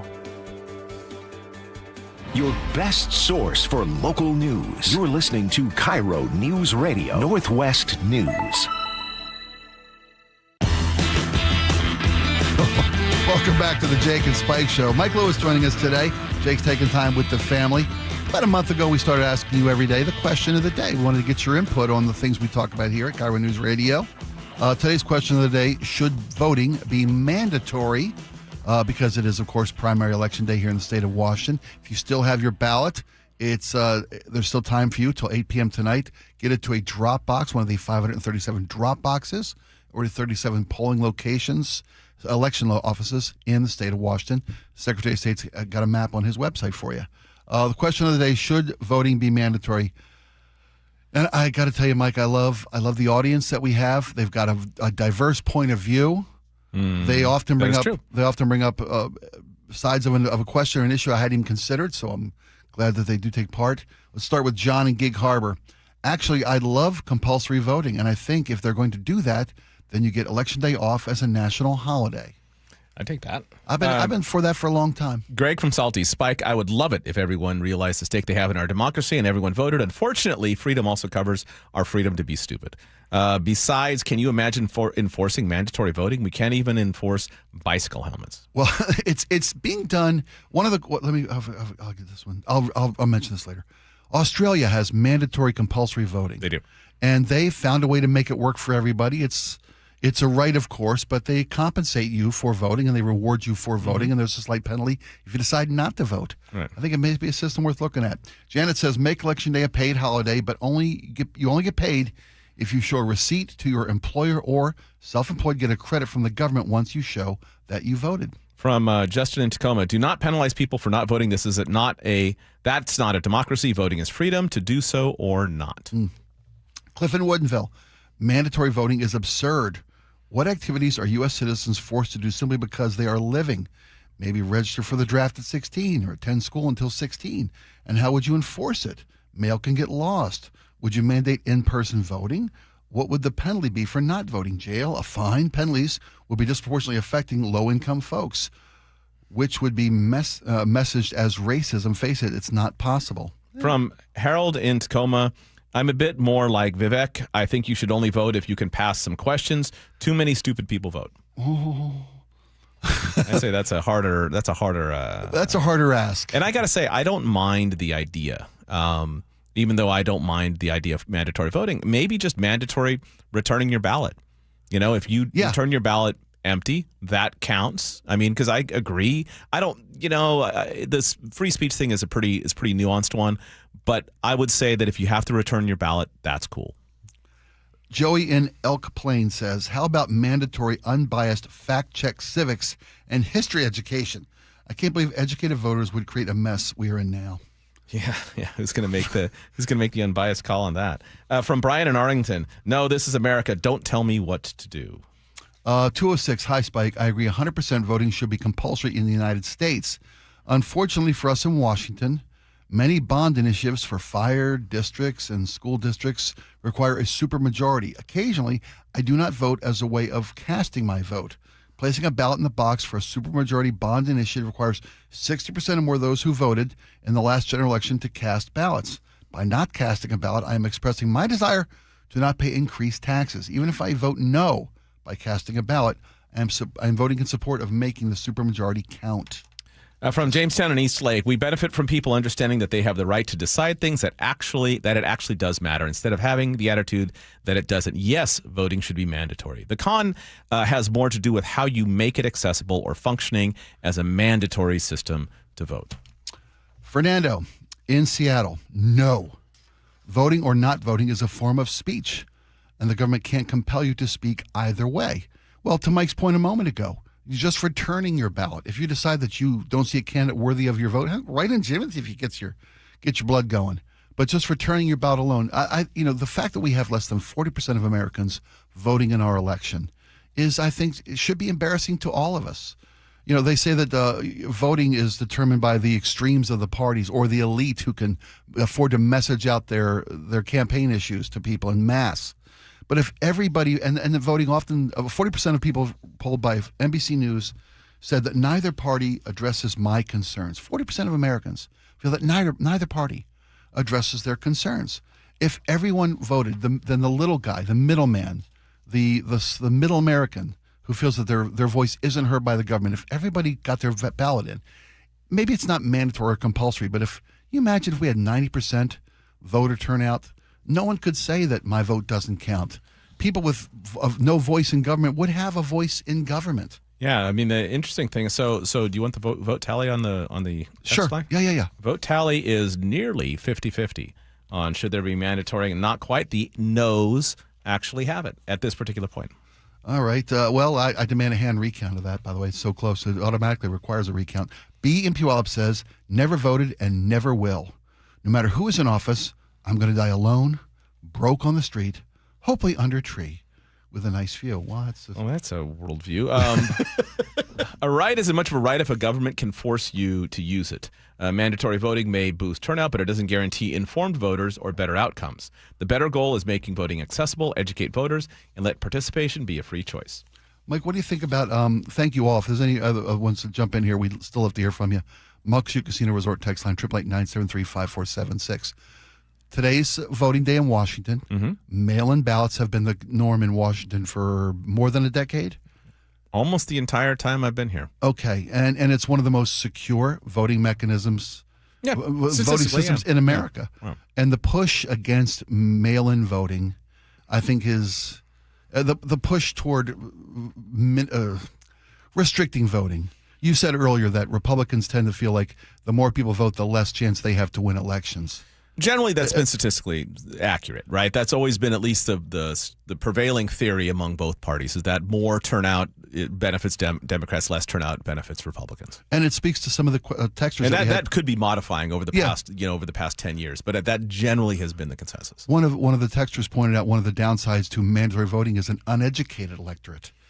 And I would argue that a miseducated, purposely misinformed electorate is dangerous as well. And how do you put a lid on that? How do you mandate there's that? There's also no guarantee that people voting now are educated. I mean, that's the idea that somehow these are self-selecting people who get very informed on the ideas and don't just read the recommendations and in the among the friends of their choice or the publication of their choice and go with those recommendations without really knowing much of the issue, or reflexively vote one party, reflexively vote another party, or reflexively vote men, or reflexively vote women, or whatever it is that they do. People have all kinds of tools that don't necessarily involve being educated on subjects to vote now. So I don't worry so much about poorly educated. I mean, I would rather voters knew a lot of stuff, and I'd rather that they knew a lot of stuff that agreed with me. But but that's asking a little too much. It is asking a lot. One thing we do know is that rumors of voter fraud and illegal citizens voting in our elections is baseless. In fact, George, you have the Secretary of State real quick. Steve Hobbs was on with Gina Ursula earlier today. That's okay. You can leave the music up a little bit. We'll play real quick. A couple quick quotes from Steve Hobbs with the actual numbers about voter fraud in Washington. Got some numbers here. So from 2008 to 2025, 90 million Washingtonians voted. Out of that, there were only 5 instances of voter fraud. Now, we separate, too, from non-citizens voting because everyone's concerned about that. So from 1982 to 2025, only 15 cases of non-citizens voting. That's 0.00006%. And if you can't trust the Secretary of State, who can you trust, right? Am I right? Oddly enough, one of those offices that historically in Washington State has been, and Washington State being predominantly, Democratic, blue state, statewide blue population-wise, that's often been held by a Republican. Absolutely. All right, when we come back, we're going to change gears completely. We're going to talk about the Seattle Seahawks, and tonight you can watch a behind-the-scenes look through HBO's Hard Knocks debuts tonight. We'll be right back. My name is Anne. I live in the Bay Area, and I'm 68 years old. I helped my mom navigate Medicare. That was a nightmare I hope never, ever to have to go through again. It was awful for her. It was awful for me. And I just knew I never wanted to go through that. I knew that there were choices and that there were balances to be made and that it could be totally impenetrable. Chapter basically does the work for you. When you're turning 65, when you're looking at going on Medicare, they will look at all the options for you, give you advice as to what's best. One plan might be better for this, one plan might be better for that. I didn't have to do that calculation. They do the research and you don't have to pay for it. We gave a person the information, a person got back to us. You don't have to make yourself crazy. To learn more about how you can get free personalized Medicare advice, visit chapter.com today. I'm Dr. Mark Shelley, a chiropractic neurologist at Sound Pain Solutions. Carrie injured her back years ago. This is her story. My herniated disc was so significant that they did the first surgery, the laminectomy and a microdiscectomy. The first surgery failed and I ended up with another herniated disc, which is pretty typical that herniations just move up your spine. The doctor was recommending another fusion surgery. So I researched alternative therapies. Sound Pain Solutions developed a plan that included bioelectric therapy, laser therapy, decompression, pressure wave therapy, in addition to rehab. Once we started that comprehensive approach, it went phenomenally. They honestly have given me my life back, and I'm happy to help other patients find sound pain solutions sooner. Schedule a free consultation to learn if you qualify for our non-surgical and drug-free treatments at soundpainsolutions.com. Join the conversation and text your favorite show on the KIRO News Radio text line at 888-973-KIRO. That's 888-973-5476. Powered by Muckleshoot Casino Resort. Hey, it's Jason Rantz here again with Greg Nunn from Nunn Better Tax Resolution. Greg, there are some folks getting CP 504 notices. This is not something that should be ignored. You need a professional. When you receive a CP 504 notice, alarm bells need to go off. And as much as you just want to push that envelope aside, because they know it's not going to be good. And it's not a very good notice to get because it means the IRS is really coming down on you hard. Get help right away. Call somebody that knows what they're doing and get some assistance. How have you helped? We help them by understanding exactly where they're at. We interview them, we talk with them, find out. We'd like to know, how did you get here? And then we make a plan whereby we do our level best to help people with this struggle they are having now with their taxes. Judgment-free. Judgment-free.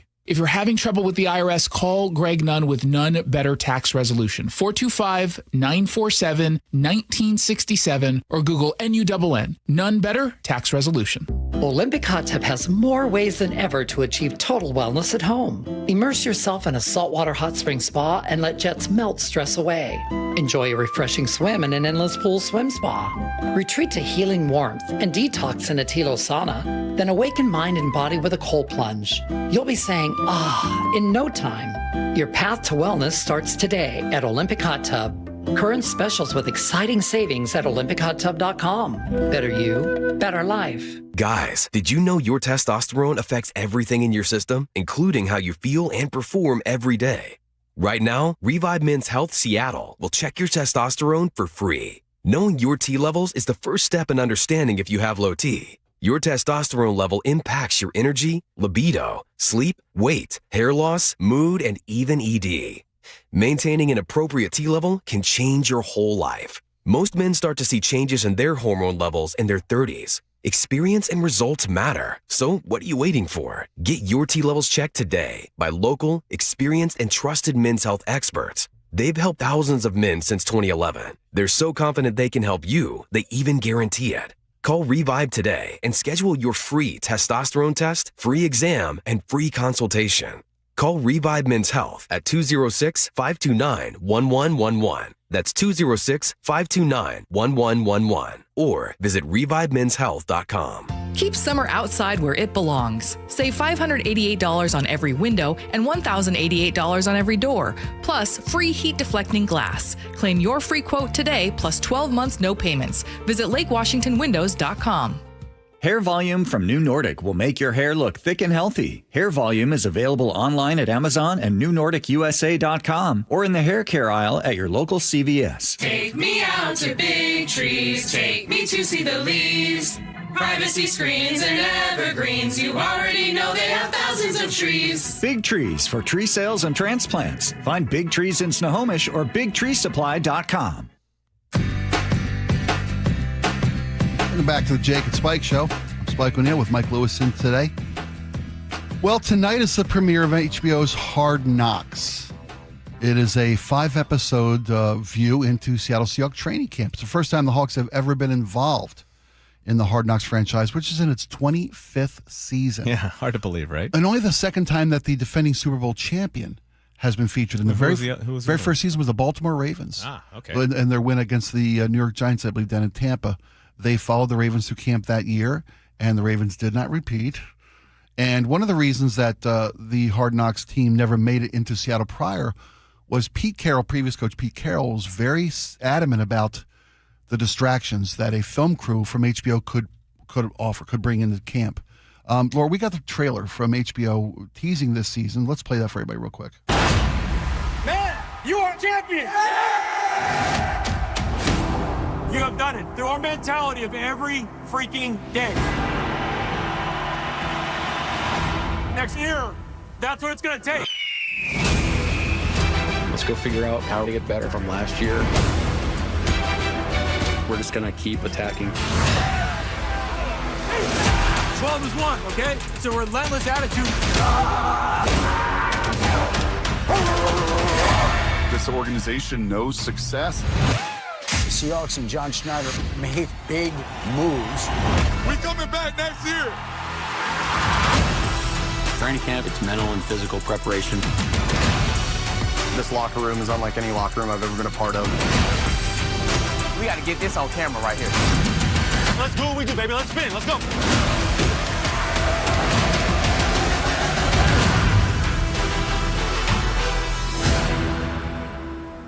And even without pictures, that sounds great. Are you a fan of reality TV? Generally, no. Okay, me neither. It bends the space around it, right? And yeah. So yes, it's not reality. Do you think that have you ever seen the HBO Hard Knocks series before? You know, the funny thing is I actually haven't seen that show. Okay. I mean, I'm very familiar with it. I've read about it plenty, but I've never actually sat down and watched it. You know, it's funny because in reality, I know it's well regarded. It's very well regarded because it's very well produced. They do a great. HBO does a great job. It's when I say reality TV because it is. I think it's probably more reality TV than any other iteration of reality TV because they paint a narrative. Well, in reality TV, right? They pick winners, they pick losers, they vilify and various it's an contestants. Extension of what already exists in football, which is everything is filmed anyway, right? Yes. I mean, like when you're on the sidelines, people are mic'd up. You play in front of. You literally play. Your job is entertainment, and so adding an extra element of entertainment to that is probably less of a reach for these folks than it would be for the average people who get stuffed in an apartment somewhere and expected to act crazy. Stuck on an island and expect to eat whatever people put in front of them. There are 35 extra people taking part in Seahawks training camp because of the Hard Knocks filming. There'll be 5 episodes starting tonight. They'll go through the camp, 3 preseason games, and wrap it up with a joint practice between the Tennessee Titans and Seahawks down in Nashville. That takes place on August 21st. The series runs through today through September 1st. They turn it around very quickly. Yeah. They got 35 people inside camp on the field. There are 4 teams of 6 that are in, and they try. One of the producers of the show, where the Seahawks communications, Brian O'Connell is his name, director of broadcasting for the Seahawks, and the conduit between the team and the NFL Films who do Hard Knocks, said it was tried very hard when this got pitched back in March, and the Seahawks agreed to do it for the first time ever, to not be so intrusive, to not be the distraction that Pete Carroll always worried about. All the crew, the 4 teams of 6 different people, a videographer, a cameraman, a sound guy, a technician, a production assistant, and a director, for each of these 4 different little groups that are constantly involved in the practices. They're all wearing Seahawk gear, blue T-shirts, Seahawk T-shirts. They've got, they try to be invisible. To blend in as much as they can. Yeah, as much as they can, but I don't know how that's even possible with But to your point, these guys are filmed every day, everything they were do. filmed every day in practice. They were filmed many days in high school. Like all of these folks are so used to having people watch them work. Because remember, they film their own practices and then break those down. Break those down. Yeah, that's true. I don't know necessarily that this is a stretch for them the way it would be a stretch for people, even you and I right now. We're on YouTube, right? But I would say it would be much more of a stress for me to be in a radio studio and having sort of a camera crew following us outside the studio and, out to the parking lot or whatever else was going on or into staff meetings. I think that would be much more distracting to me than I suspect cameras are distracting to people who kind of live their lives in part on camera. And when they're not at practice, frequently on camera in some form of social media or NFL shows a lot or of whatnot. Self-producing, A lot, I mean, this to me, for them, is probably less of a reach than we understand. Yeah, they do. I read earlier in this build-up to tonight's premiere for HBO's Hard Knocks, Seattle Seahawks in training camp, they took very painstaking efforts to make sure that there's no secrets revealed, there's no strategies revealed. They're very careful what they do and don't show. They're a partner in this. They're not here to make anyone look bad. And there's certainly, someone once raised it, and this is going to be not much of a. It's going to be analogous. It's going to be a little bit of a reach. So someone once raised the issue. By the way, folks, if you're ever listening to an old podcast to listen to, that's phenomenal. Running with Cops is phenomenal. It's a multi-part podcast on the television show Cops. Okay. And it is phenomenal. But one of the points in that, when all of the videos started coming out of various problems with police interaction with people, because everyone was suddenly carrying a camera around, people wondered, why didn't Cops, which has more video of every law enforcement agency in America, never see one thing that could be described as police abuse? And the reason was that they were giving police chiefs full authority to edit. They got to see everything in advance, and so the police looked like, and justifiably in many cases, looked like heroes. Right. But they never looked like anything less than heroes. These are hand in glove with the NFL. Yeah. This is not anything that is going to make any team. No dirty secrets. There is no team that's going to look bad as a result of this, particularly a former Super Bowl champion. I think this is a great thing for the Seahawks, and I think people are going to dig it. And it's been harder and harder to even get a ticket to go watch training camp live. Totally. Yeah. This is an inside HBO polished up edition. Absolutely. It's a good thing. Speaking of cameras and the police, I'm incredibly you brought that up. When we come back, Seattle's biggest event organizers are asking the mayor with help to make sure we have safe events by turning on cameras. We'll have the details for you next. Jake and Spike Show with Mike Lewis. Don't go anywhere. Choke Points with Chris Sullivan. With Choke Points, we try to answer listeners' questions. It can be as simple as a neighborhood stop sign, or it can be as big as the budget for transportation. I don't care. I'll find the answer for you. It's really easy to get a hold of me at mynorthwest.com. We have a direct link there that gets right to me. You can also do it in the app. You can hit me up on the text line. Choke Points, presented by Carter Subaru. Tuesdays and Thursdays on KIRO Newsradio 97.3 FM. Wesley Financial Group is not a law firm. Hi, I'm Chuck McDowell, the timeshare cancellation guy and founder of Wesley Financial Group. And I want to set the record straight. I am not an attorney. I've never wanted to be an attorney. And the truth is, I really don't even like attorneys. If I sound like an attorney or if I look like an attorney, I'll apologize. But what I've learned in my 15 years in the timeshare cancellation business is you don't need to be an attorney to get folks out of their timeshare. At Wesley, we've helped over 40,000 families cancel their timeshare without me being an attorney.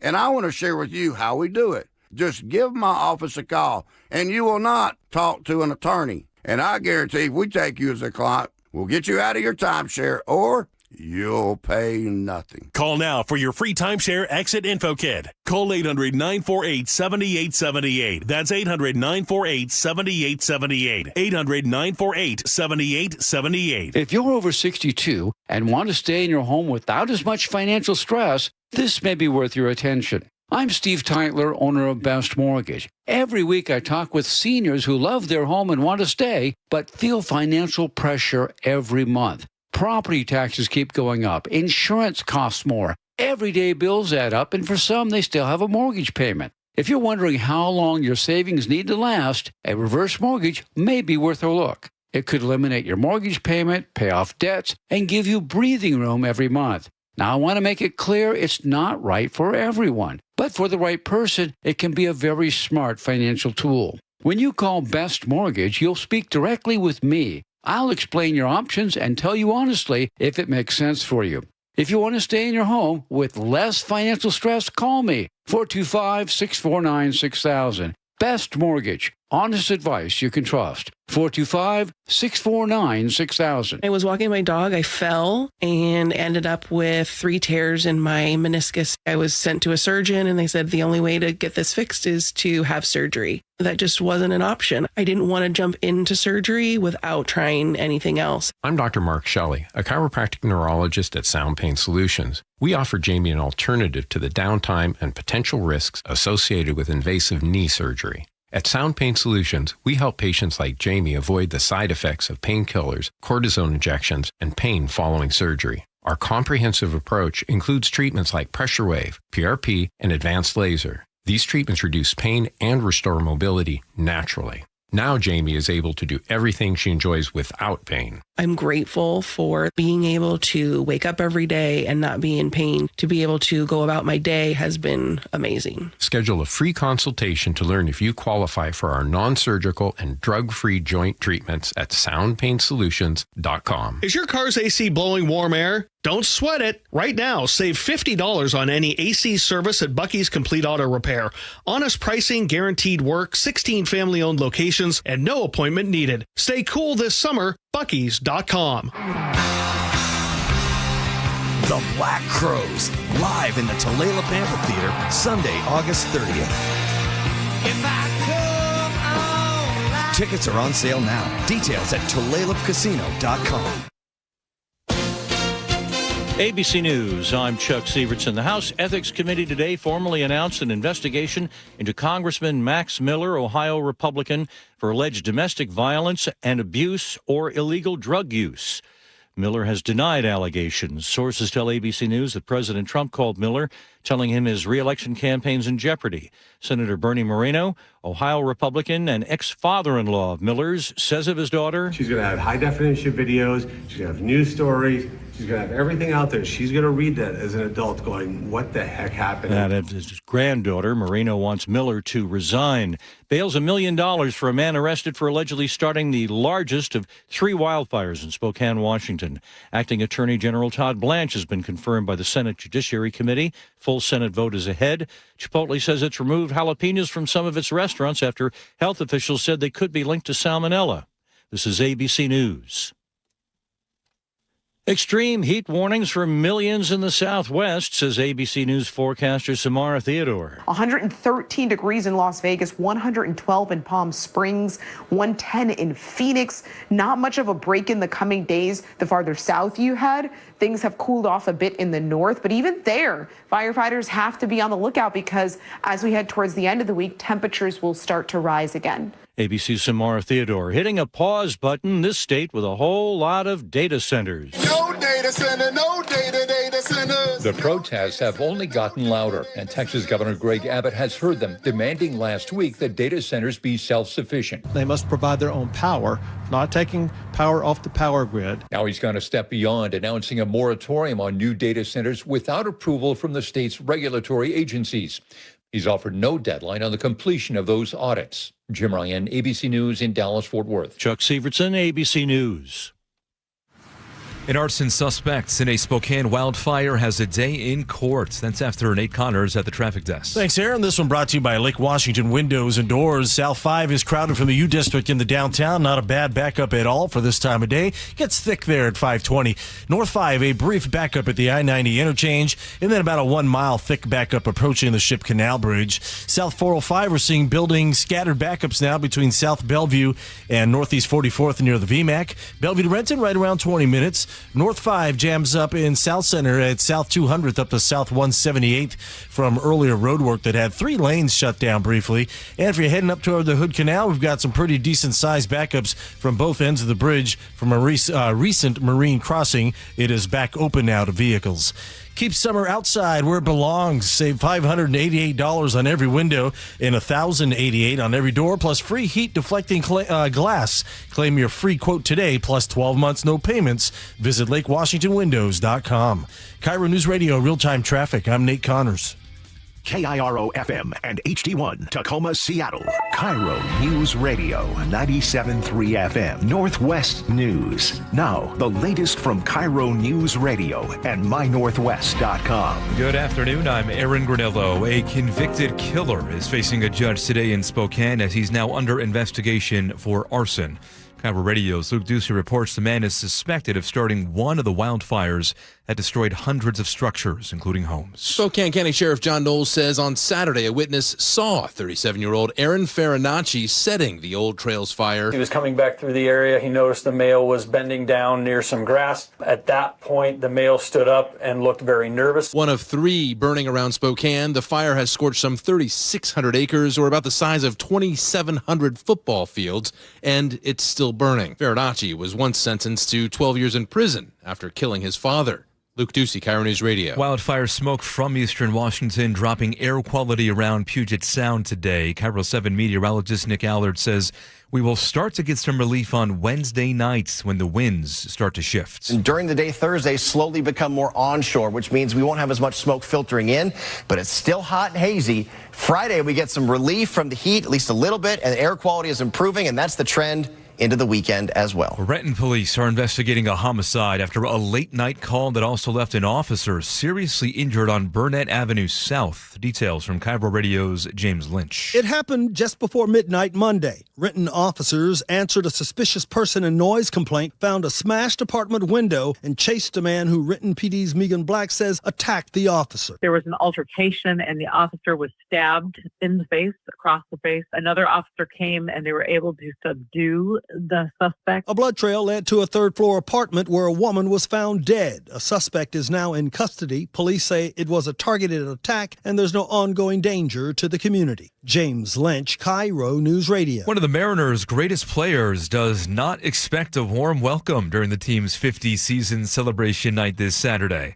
Alex Rodriguez announced on 710 Seattle Sports he will be taking part in the event, telling Rock and Salk. I've been getting booed there for 27 years, so I kind of had lost hope that this story would come full circle, and I'm over the moon, and thank God for the opportunity. A-Rod calls Seattle his first love. Many fans here still bitter, however. He left the M's in 2000 to sign a mega contract with the Texas Rangers. To your forecast now, we are looking at hazy conditions along with hot weather for a few more days. Again, that air quality alert in effect through Thursday night at 5 o'clock. Temperatures will be in the low to mid 80s for the next couple of days. Right now, 77 degrees in downtown Seattle. I'm Aaron Granillo, KIRO News Radio. Your best source for local news, serving Western Washington and the world with the KIRO News Radio app. Always streaming live on your smart speakers. You're listening to KIRO News Radio, Northwest News. And now, it's time for the Jake and Spike Show on KIRO News Radio with your hosts, Jake Skorheim and Spike O'Neill. Welcome back to the Jake and Spike Show. I'm Spike O'Neill. Jake Skorheim's taking some time with family. Mike Lowe is sitting in today. Appreciate you being here, my friend.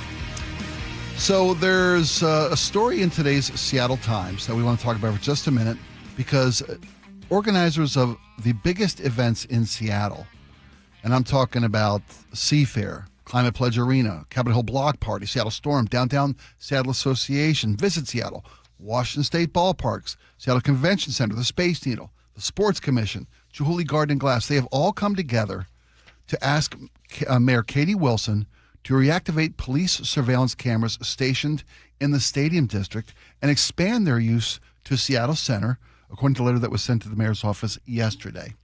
Now, Mike, we talked earlier today, you and I, about the shooting at Seattle Center just over a week ago, the mass shooting, and the aftermath with regard to police information and the investigation that's ongoing down there. One of the things that's a part of that conversation is the lack of closed-circuit cameras coverage of Seattle Center that could have given Seattle's police department more information about any potential shooter or suspect in the aftermath of that shooting. there were peripheral cameras at Seattle Center, but not 100% coverage. And what these different organizers and operators of these largest public events in Seattle have asked the mayor for is more camera coverage. We spoke to Seattle Police Officers Guild President Nick Lowe's a couple of weeks ago, and he pointed out that oftentimes surveillance cameras are the only witnesses to crimes. Remember the elderly gentleman? Sometimes the only reliable witness. The only reliable witness, yeah. Acting Chief Sales, or actually it was Chief Barnes that said this a week ago Monday, that there were 80 different eyewitness accounts of the shooters involved in last Sundays, by the Seattle shooting, but there were conflicting reports. They had to then go through and find commonalities in these eyewitness testimonies. You said earlier today, and accurately so, it's some of the most unreliable information or evidence possible as eyewitness. And I wonder what your take is on the surveillance cameras in Seattle, their uses. Certain places they're always up and running, like the CID up in North Aurora, where the prostitution and the pimp wars story was all the stories we covered early in the spring or the early summer. What are your thoughts on the surveillance cameras, and do you think the mayor is going to listen to these organizers of the biggest events in Seattle? I'm generally not a fan of additional surveillance. However, I would say that in some of these public areas, I think Seattle Center being a big one, that's probably antiquated thinking on my part, right? I mean, I do think that people have a right to some level of privacy, although I got to say, we carry around tracking devices. You know, everything we're doing is, if not on a government-owned camera, is probably on a privately owned one. And, you know, as a person who has security cameras in his business, I get it. So I don't want to sound like a hypocrite here. If in fact the city turned them on everywhere, I would be fine with that. I can understand people feeling very frustrated, especially if we're down a bunch of law enforcement, which we still are. That is a pretty necessary tool. I don't know how legally you can, as a municipal agency, restrict the access to that to make sure that it is for criminal violations only. Remember, there are restrictions on cameras all over this area. For example, if there are cameras that will track you going into the 99 tunnel, right? Yeah. Those cannot be used for certain types of violations or criminal activity. They can be used only for traffic things and for tracking, tolls and whatnot. Now, those restrictions, as far as I know, have not been tested in court. They're not an illegal restriction on how you can use the information. I don't know, and I don't know this has been very effectively explained by the mayor's office. Like, can you put these cameras there and really restrict? So, I mean, the concern being, of course, that many activists see this as they don't want to make this some sort of tool for ICE level abuses or enforcement. That was the mayor's concern regarding stadium districts. The mayor for FIFA, said that for the World Cup. For the World Cup stuff. I don't know what capacity, but I can say that it hasn't been well explained or communicated. And if there is some legitimate concern about this information creating more problems than it's solving, then I'm all ears. I'm willing to listen to that, but I don't think that's been very well communicated. And so what you have in its wake is a very clear understanding of the benefits and not a clear understanding of the detriments. And if you have a clear understanding of the benefits, such as this maybe there would have been more information on the Seattle Center shooting earlier, which is important from a public safety standpoint and a public policy standpoint, then you probably should turn the cameras on. But make that compelling argument otherwise, not just some sort of vague, people don't want to, be under surveillance all the time. I agree, because I don't either. But I would like to hear, what sort of thing can you do by turning these cameras on and then creating some level of restrictions that are being used in a manner that is consistent with what city policy wants it to be. I think you made a great, you said the word earlier, antiquated point of view. To think that our privacy is even something we can fight for anymore. Right. Because we're being tracked everywhere you go, whether it's street cameras or doorbell cameras. Or our own phones. Our credit card purchases. Remember how many places in Seattle now don't allow you to use cash. Now, my business does. I think that that's a right. I think you should absolutely accept cash if you are in a business that deals in the U.S. banking system. Right. It seems to me like accepting cash is part of it, because there are people who want to walk around. Maybe just they want to spend cash. They don't want to put anything on their credit card. Or maybe they don't want to put anything on. They don't want to have that receipt available to someone who can see it. They don't want to deal with credit card. Whatever their reasons, I think accepting cash makes an enormous amount of sense. But yet the city does not have any sort of blanket restriction on people either only being able to use cash so it's all trackable or not. Right. I mean, I would say that in this sort of situation, the people who don't want to be tracked, I get it. And with the cash thing, I understand it. And I'm a fan. In the other area, man, it's just hard to say how much privacy is even available to us anymore, right? Yeah. And I'm not saying that means we give up the fight. I'm just wondering that in this particular case, what the merits of keeping them off if they exceed, given where we are with, weapons, with public safety and weapons, public safety and things like that. I'm not sure anymore. My position on it is evolving. I'm not sure where I'm going with it yet, honestly. Well, a couple things you just brought up that made me think, with regard to using cash at various businesses. Right? We saw a story recently where 11 different water systems were hacked. Yep. The reporting says it was the Iranian government that got in and hacked municipal water systems. Mm-hmm.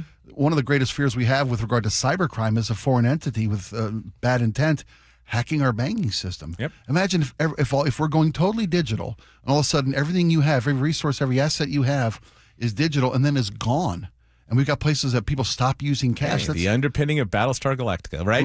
Seriously, you're right. And the funny thing is that, yes, I mean, we're not doing anything to shore up our infrastructure in that regard. We're actually going in the wrong direction. We're going in the wrong direction on that. Depending more heavily on that.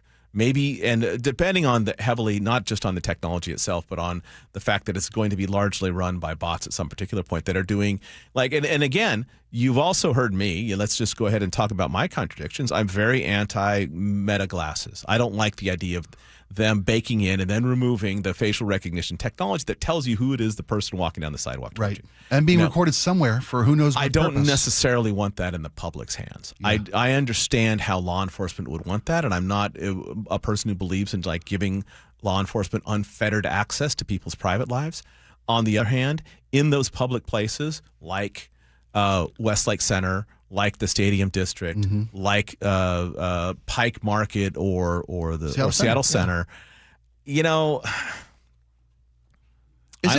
it a greater good question at that point? I mean, personal liberties and personal privacies. If there's a greater good question, we are all going to benefit from an area where, I mean, you've heard the studies that people who think they're being watched tend to not commit crimes.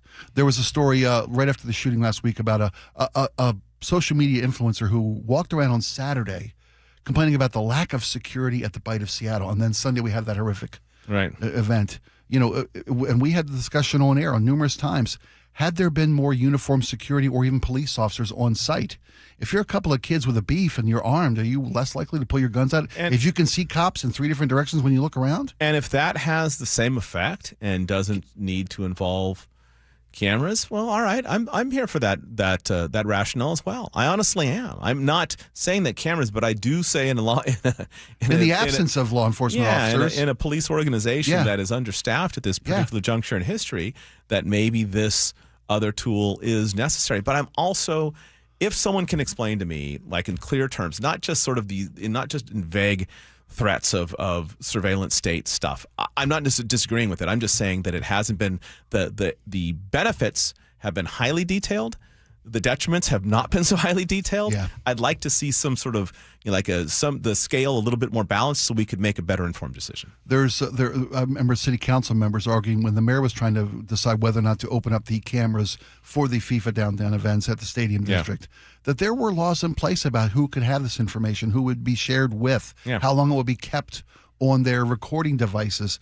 And, the fact that we can't count on those who have agreements not to gather this information for immigration purposes or other different purposes that was intended, they can't give us those guarantees. That's why the mayor's issue. I mean, give us a televised town hall on this. Give us on adding more surveillance to Seattle and find out what the advocates and the detractors have to say and what information they have to back it up. I mean, I guess what I'm trying to say is I am open to both sides convincing me at this particular point, but I'm leaning toward the side that is actually able to provide more evidence right now, which is the people who say turn on the cameras. I couldn't agree with you more. Let's turn our attention to Eastern Washington, the Spokane fires, which now 3 different fires have broken out around the perimeter of Spokane area, and The devastation has been well documented. I think over 700 structures now have been destroyed by this fire. Over 60,000 people have been forced to evacuate because of this fire. It's now reported today that someone was arrested for potentially an arson starting this fire. There was a person witnessed on Saturday near one of the 3 fires that are plaguing Spokane right now. And a witness saw this perpetrator, they thought, acting strangely, and gave the description to police, who then tracked down this individual about 4 miles from where the fire started. He had in his possession waterproof matches and a butane lighter, and he's being investigated for potential arson with regard to this fire. It amazes me that, I mean, who starts a fire? I don't even know how to ask this question without just sounding like an angry old man on my front lawn. What are people thinking in a moment where we've got so much evidence of wildfires causing devastation, not just in Washington, but everywhere in the world? You watch the fires in Europe, you watch the fires that are here on an annual basis and how bad they're getting, and someone starts a wildfire. Yeah, I mean, I don't know. I know that this person had a pretty, if this person is indeed they're suspected, right? They're not convicted. But if this person did have some pretty questionable decisions in his background. Well, he had a manslaughter conviction down in Arizona, I read, right? This guy. Regarding who was the victim? His father. Right. So I'm not sure that this is necessarily a person who is going to be representative of, of your thought patterns or my thought patterns necessarily. I don't understand it either. I remember in California, because I actually was part of a larger newspaper chain team that I went to a lot of forest fires. I spent summers doing this as a reporter. And you'd get these, sometimes the arsonists were people who didn't anticipate it going through. And this is not this guy's case. Right. Didn't anticipate it getting into populated communities. But, in 2 cases, they were firefighters, who wanted the work, who knew that once the fire started, they were going to get that long bit of overtime over the course. That was a couple of big fires in California were started like that. Yeah. So, there's a lot of different reasons people do this. Sometimes they're pyromaniacs. Sometimes they just want to create chaos. They want to see the world burn, as the saying goes. And in some cases, in this case, it was for financial reasons. I'd never heard anything like that in my life. But you're right. You've got a history of reporting with this kind of stuff. You see it all. Right. And there's always a different way to make the soup, as it were. I do love seeing that the federal government has stepped in. President Trump has approved FEMA assets toward the Washington fire. Governor Ferguson spoke to the president on Monday, and he agreed that the state has extraordinary need with these fires. It was 0% contained still. Yeah. These fires over in eastern Washington. Well, and I think that one of the things that's weirdly a benefit, and I'm not saying that the president, he has threatened and in some cases withheld money from Washington State because he's unhappy about Washington State leaning Democratic. Although at least Eastern Washington is something he can appreciate. I hadn't thought about that. And that is perhaps helping. Your side of the state is burning, Mr. President. Exactly. These are your folks. These are your folks. From a percentage standpoint, more of your folks than not. Absolutely. So maybe throw them a bone. Whatever. And I'm happy to give credit where credit is due. Absolutely. But to your point, this administration has admitted to denying FEMA claims from states that voted blue. Right. We talked about the flooding last winter up in the Skagit region. Right. Then they had to fight tooth and nail to get federal relief in that regard. Right. And you're right. That was the blue side of the state. I hadn't even thought about that before. We talked about the air quality in Washington. It's under an advisory until tomorrow evening. Aaron Granillo gave us an update in the last newscast that this smoke is very dangerous for folks. You've seen the photos from eastern Washington. The fact that this fire jumped the river with regard to Spokane, and it jumped Lake Chelan. Yeah. And that's the high winds, right? That's the high winds that drive these fires. High winds coupled with the exceptionally dry. It wasn't a big snow year. Exceptionally dry timber and exceptionally dry ground cover, and you get a real disaster. In addition to some of those canyons back there are awfully steep. They're inaccessible. Very, very difficult to work on. Very difficult to get hotshot crews in there. And even when you can, when you've got a front line that goes, a couple hundred miles, it makes it very difficult to actually fight any of these things and just decide to concede. What territory are you going to concede to the burn, right? My sister-in-law, I mentioned this to you, the audience has heard this, I think, before, but my sister-in-law and my brother-in-law were career Forest Service employees. and they both started on fire crews, hotshot crews. My sister-in-law used to, when she first started, used to rappel from helicopters. Yeah. You know, not she grew to that role. Right. Where they would literally rappel out of helicopters with chainsaws on their belts, and they would cut fire lines. Right. And these fires get the winds, these high winds behind them. And she spoke of a time that she was on a crew cutting a fire line, trying to cut off the fuel to an oncoming fire that was moving at about 40 miles an hour. Yeah. This fire was progressing to the point where they literally had to take their chainsaws and cut into the ground and make themselves a grave, essentially. Yeah, essentially, they put on their shake and bake, which is like essentially they grab what the you fire see, blanket, put it over what their you head. see a baked potato wrapped in. With an oxygen tank. Yeah. And she said she let this fire and roll that's where over you them. have, and that's where you have to. The decision you really are making at that point is I have nothing else but this, and it's not a high percentage save. No. Right? People die as often as get saved in those shake and bake because that's the only thing you have left for you at that particular juncture. That's frightening, and I've known a few people who have survived those. I wouldn't want to be in that situation. It had to be terrifying. She said it was like about a 35-minute tornado or her overhead, roaring over her, and then when you come out of it, you look around and what was once a forest around you is gone, completely scraped clean.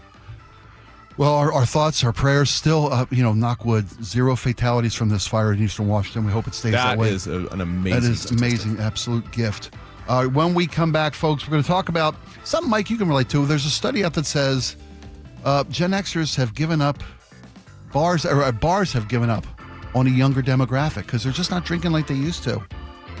I'd love your take on this. Yeah, I've got some different thoughts experience. about that, Okay, great. We'll have that. Come back. Don't go anywhere. This hour is brought to you by Davis Law Group. Dear Ursula, I have a group of friends who have bonded over... Hi, I'm Ursula Voitin from the G and Ursula Show, and I'm launching a new podcast called Ask Ursula. This is your space. Real life, real questions, whether it's about family, friendships, love, and yes, even the fun stuff like travel and finding your signature scent. Hit me up and ask your questions at mynorthwest.com/Ursula. I look forward to connecting with you. At mynorthwest.com and the G and Ursula YouTube channel. Hi, Spike O'Neill for Ageless Living. I'm what they call the sandwich generation. That means we're caring for our kids on one side of our life and our aging parents on the other. And we're starting to look at situations for my mother-in-law, my father-in-law. What are we going to do with their future when they need assistance? And we went through Ageless Living and looked at their facilities, and I recommend that you do the same. Ageless Living communities have been rated #1 in the country by Seniorly Magazine. They looked at 60,000 communities nationwide, over 1 million reviews, and they ranked Ageless Living #1 senior living community in all of 2025 across the country. Do yourself a favor, visit an Ageless Living center soon. Go to agelessliving.com/spike and book yourself a visit today. Not all roofs are created equal, and not all warranties are either. This is Justin Shirley, CEO of State Roofing and Exteriors. Right now, take advantage of free lifetime Golden Pledge warranties on all GAF shingle installations and save up to $3,000 or choose 0 down, 0 payments, and 0 interest up to 24 months. Summertime savings won't last forever. Protect your home with a roof you can count on for decades. Call 866-ROOF-ROOF or visit stateroofing.com today. Held to a higher standard since 1968. Jason Rance here. If your water heater is getting older, leaking, or running out of hot water, CM Heating has an affordable solution.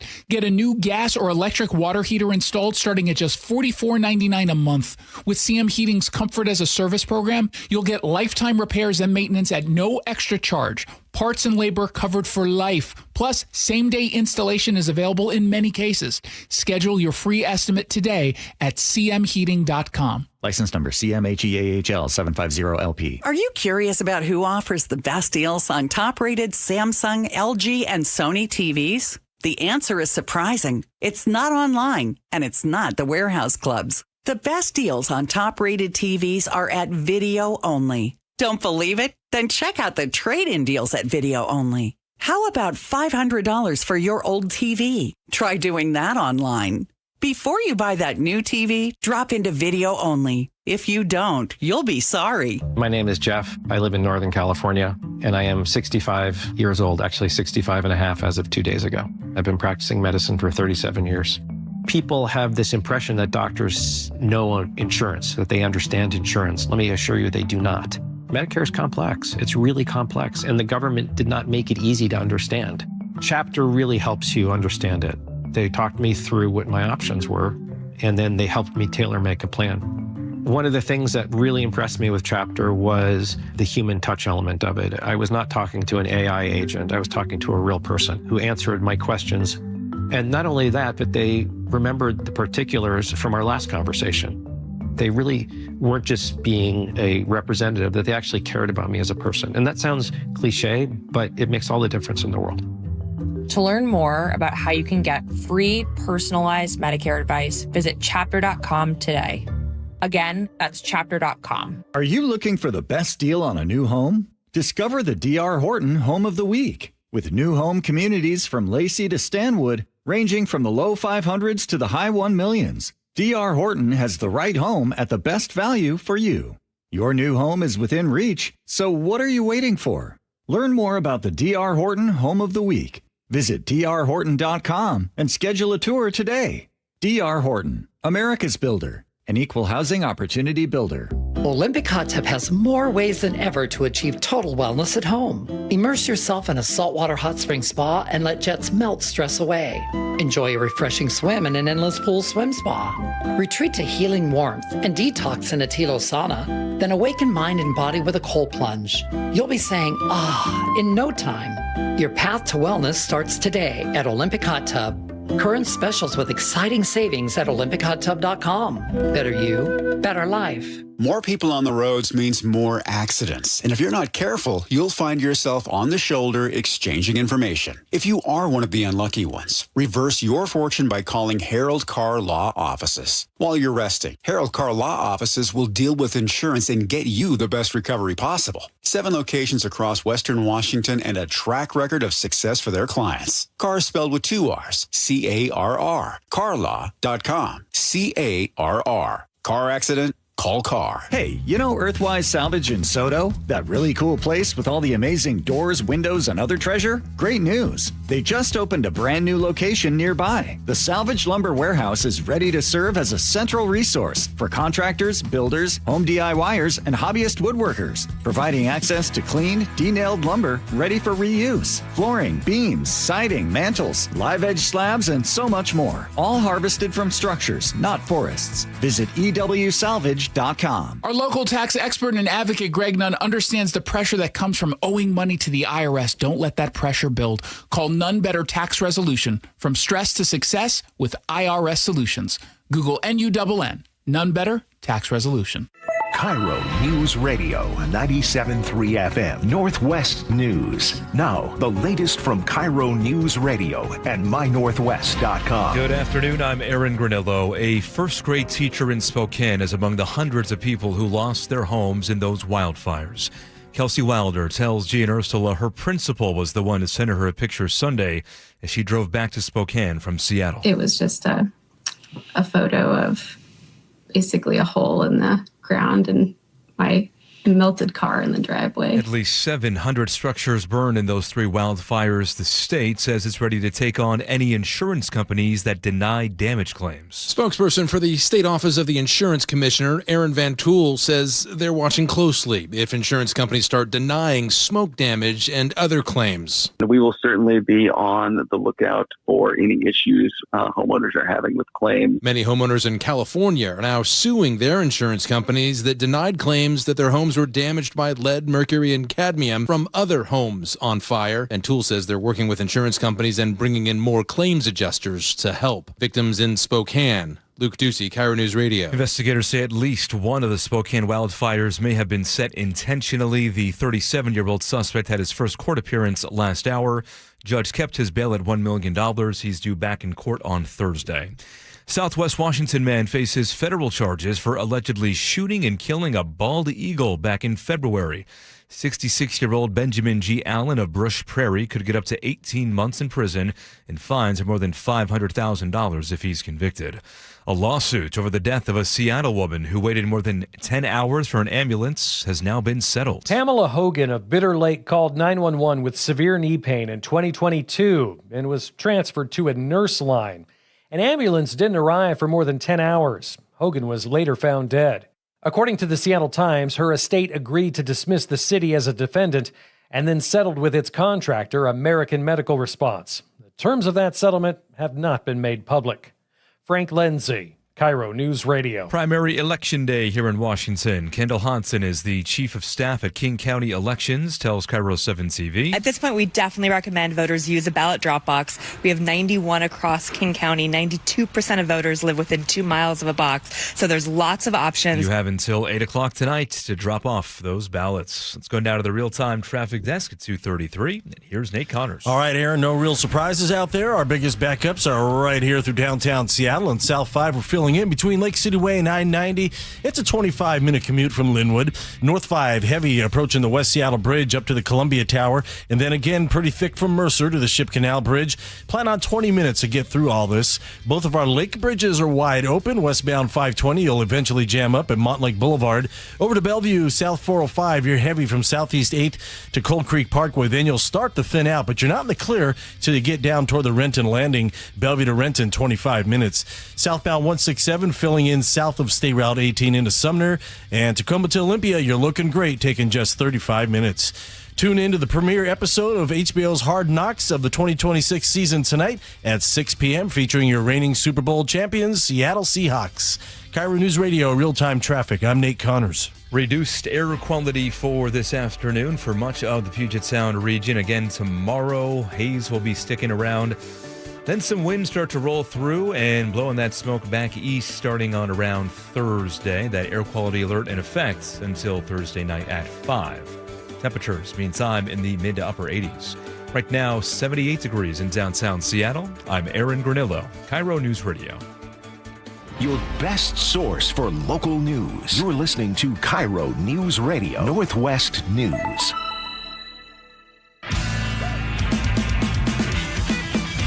Welcome back to the Jake and Spike Show. Mike Lewis sitting in today. We're glad to have him here.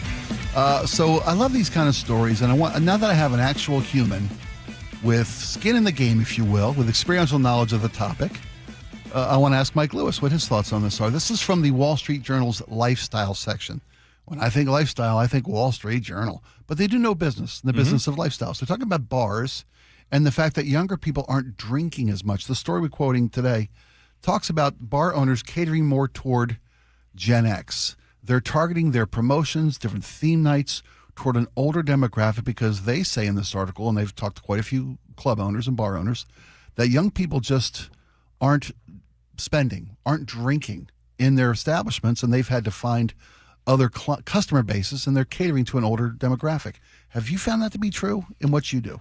I think that from what we can tell a bit anecdotally, it's not like we don't do any, very hard sampling of folks who come in. But do young people, generally speaking, drink less? Generally speaking, yes, but not specifically speaking. I would also say that they also never buy a round for their friends. They so aggressively split tabs. It's funny to watch at times because it'll be 6 people and like 7 tabs, and I never quite understand that entirely. Except that some people on pretty limited budgets, and so they're not going to buy a round for their friends. Here's the thing: we don't target. I mean, you read these stories, and I'm like, we've never had we target a type of bar and then take all comers, right? So, so we're trying to build a place. I mean, our business motto, is just a bar we'd want to hang out in, and that applies to people, from young people to older people, people of a variety of, persuasions. We don't care as long as you are there and you're nice to the people around you, and the people around you are being nice to you. Great. I don't care anything beyond that. And if someone wants to come in and have because now we do cater a lot more to non-alcoholic drinkers. I drink NA beer. I mean, my favorite right now is Guinness Zero. I think it's fantastic. I like Guinness anyway. I like Guinness anyway too, yeah. Guinness Zero is phenomenal. My favorite NA beer in the world at this point. Now, do we sell a lot more of this as a result of people drinking less? Yes, but it's not just younger people, older people. Everyone seems to be drinking a bit less. I think that's great. And it doesn't bother me at all. I mean, remember, like I've said time and time here on KIRO and other places, 100% of the people who come into a bar and order a drink share one thing in common. That drink would be cheaper at home. So why are they there? community. Yeah, you know, absolutely. or maybe to watch a game, or there's a variety of ways of framing community. Maybe just they don't want to be. Sometimes people come in there and they go into a bar, have a beer that they could have got at home cheaper, and they bring a book, and it's just because they want to be around people. We're social like that, and so we try and create that sort of welcoming space. And I don't think we're near an arena. I'm not concerned about targeting demographic groups. We want to be flexible enough from service standpoint that we can deal with a post or pre-arena crowd. And I want to have a bar where we have a ton of regulars, and the regulars will make that great weather system that sort of runs everything else. You know, and then, you know, depending on, I don't know, we get a ton of young people because there's a lot of young people-based events. We also get a ton of people who are definitely in the, you know, boomer category as well, because they see a funky older place with other older people in it, and they don't suddenly feel like they walk in there and they're the oldest person by 25 years. But then, you know, the young people walk in and generally see somebody sort of in their age cohort. So we have a pretty good range. You know, again, that it helps being in that neighborhood that seems to have a pretty good range of people showing up at Seattle Center. So that's as much environmental as it is anything that we're trying to do. You know, it's funny because when I see the stories of non-alcoholic beers that have been around for a long time. Yeah, they're pretty terrible for a long time. There are non-alcoholic liquors now. Yeah, those are not quite measuring up. In the non-alcohol, I got some. I try them all. I try to, because that is a component of what we sell. And if we're going to sell it, I want to sell something worthwhile. Right. The non-alcoholic wines are a struggle for me. They taste essentially. I'd rather drink a bottle of grape juice. I mean, it's not very good yet. I think, and this is just the one or two that I've tried. I'm willing to try more. The non-alcoholic beers have made the most radical step forward. But then we also have non-THC CBD drinks that are very popular. There's varieties of mocktails, and sometimes people just want a soda water, splash of bitters, and a lime, and they're happy with that. I mean, there's all kinds of things that you can go into a bar and not have alcohol. That's a pretty easy thing now. I mean, have you seen? I'm talking about like bourbon, non-alcoholic bourbon. Yeah, I haven't tried one that I liked. You know, and there's non-alcoholic premix as well. You can get a non-alcoholic Negroni, popular cocktail. I didn't personally think it was very good, but then I'm not a big Campari and Negroni drinker anyway, and so I'm probably a bad person to judge. You nailed it, though, because I hadn't even contemplated this. Why would people, and I understand the pushback against alcohol consumption culturally. Yeah. We've become more aware of how dangerous it can be, how, you know, driving buzz is driving drunk. We have effective programs to keep the public safety, to improve the public safety. But your point about community, I can understand now why people would come in and just have a non-alcoholic beer or have a non-alcoholic cocktail, a mocktail, because being a part of a culture, a place, where everybody knows your name, to age myself. And then some people just mix and match. They may start off their evening with a couple of NA because they don't want to get started drinking early, and then the friends show up, and then they'll have a pint of whatever. At that point, they've only had 1 pint amount of alcohol service, and the other 2 are NA. Right? I mean, people do that sort of thing as well. There's all kinds of ways to now, and I think it's kind of great. I like seeing people who are not, getting hammered. Yeah, absolutely. I mean, there's a liability in that for us as bar owners as well. And so I think it's actually, I'm not a doom and gloom as far as this stuff goes. I think it's actually not been a bad trend whatsoever. The article we referenced, which is again in the Wall Street Journal's Living section, talking about how bar owners are giving up on young people and catering to Gen X. I'm glad that you find that's not always the case. Yeah, don't there's give up, 1,000 ways. Don't give up on anyone. I mean, everyone will find their space. Let me ask you this: the older crowd that comes into your bar, this part of the bar community you have, this story quotes that like we're empty by midnight. We cater to a younger audience. We start them earlier. They finish up earlier. Zero question. When we get some sort of like 80s or 90s, now even early 2000s era show at Climate Pledge or somewhere in Seattle Center, we know we're going to get a whole bunch of people in early, maybe going to have a bite to eat, head to the show. The amount of people showing up at the back end of the show, if it is, say, like the Eagles tour or something like that, we don't even worry about it because those people are already they're not ringing last call. They're snoozing in their Uber somewhere on their way home. Perfect segue. Speaking of last call, coming up next, your final thoughts on the topics we covered today as we listen to the text line, listen to you. It's the Jake and Spike Show with Mike Lewis. We'll be right back.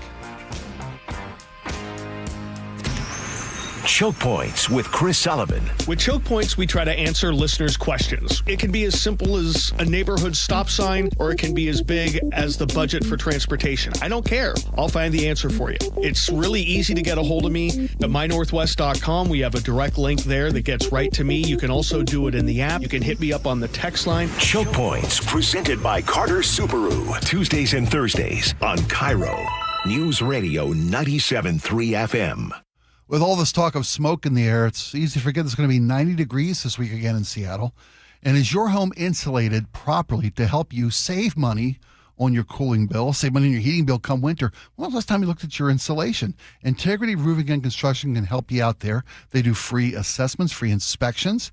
Call them up. They'll take a look at your roof, see if your insulation's up to speed, see if you had any leaks over the winter rainy season that you weren't even aware of. They can do repairs, replacements, full restorations. They can do it all. IntegrityRC.com is the website, IntegrityRC.com. I like it hot. Beg your pardon? Can you make it hot for me, Dan? I think so. Half heated ain't hot enough. No. That's why I called you. Apollo Plumbing. Yeah, my sorry old water heater. Oh. Ain't getting me the hots anymore. You want hot water. That's what I said. That's what we do at Apollo Plumbing. And you're ready? Right now. When can you? How about today? Same day? We'll have you in hot water tonight. Clever. How about an upgrade? A tankless water heater would mean endless hot water. Now you're cooking. That's just for starters. Starters? How about we make it a worry-free water heater? Worry-free? Wrenchie's worry-free warranty. Which covers? Repair, service, all included. And when it wears out? Apollo replaces it. No extra charge? Nothing. Nil? Nada. As an Apollo A-list member, you're covered. And payments? To fit your budget with approved credit, of course. And I'm hot again. Worry-free. That's for me. We're on our way. Thanks for making it hot. We're ApolloPlumbing.com. From whiplash to herniated discs, there are a few car accident injuries we've all heard of. JP Pendergast with Pendergast Law explains that even the most common injuries differ from one another. Pre-existing conditions, health history, beginning of treatment. There are hundreds of factors that make every person and every injury unique.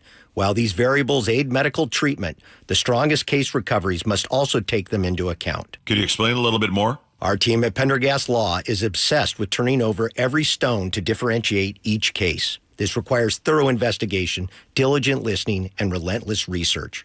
We never pursue cases with a one-size-fits-all approach. We built our success by treating every injury and every case with the individualized attention our clients need and deserve. Pendergast Law's individualized approach to even the most common injuries makes the difference in case outcomes. It's another reason why I can't recommend them enough. If you or a loved one has been injured in a car accident, call Pendergast Law. We can help. We all know a cancer diagnosis is physically and emotionally draining, but it can be financially draining too. That's why Northwest Hope and Healing is here to help. I'm Dr. Suzette Miranda, a plastic surgeon who is proud to be part of Northwest Hope and Healing's mission. We provide a lifeline for breast and gynecologic cancer patients. We cover essentials like food, utilities, and childcare so patients can focus on healing. Since the year 2000, we have distributed over $3 million in direct financial assistance to thousands of local cancer patients. And you can make a direct impact. Mark your calendar for Life in Color, a summer brunch, auction, and fashion show on August 23rd at the Somme Hotel and Spa in Woodinville. It's an unforgettable afternoon of hope and inspiration, celebrating local cancer survivors. Get your tickets now for Life in Color on August 23rd. Go to nwhopeandhealing.org to learn more. That's nwhopeandhealing.org. How sweet it is! 50 seasons of moments. 50 seasons of legends. A once-in-a-lifetime event. Join Mariners past and present at T-Mobile Park August 7th through 9th for 50 Season Celebration Weekend. The festivities begin Friday with a post-game slugfest, the Alumni Home Run Derby featuring Ichiro and other former Mariners sluggers. Presented by Muckleshoot Casino Resort. Saturday will be a showstopper. 50 Season Celebration Night presented by Daktronics. Arrive early to witness the biggest gathering of franchise icons ever assembled as the 50 greatest Mariners from across all 5 decades are revealed. It just continues. My, oh my! The weekend wraps up on Sunday with a collectible 50 Seasons pin giveaway thanks to KeyBank.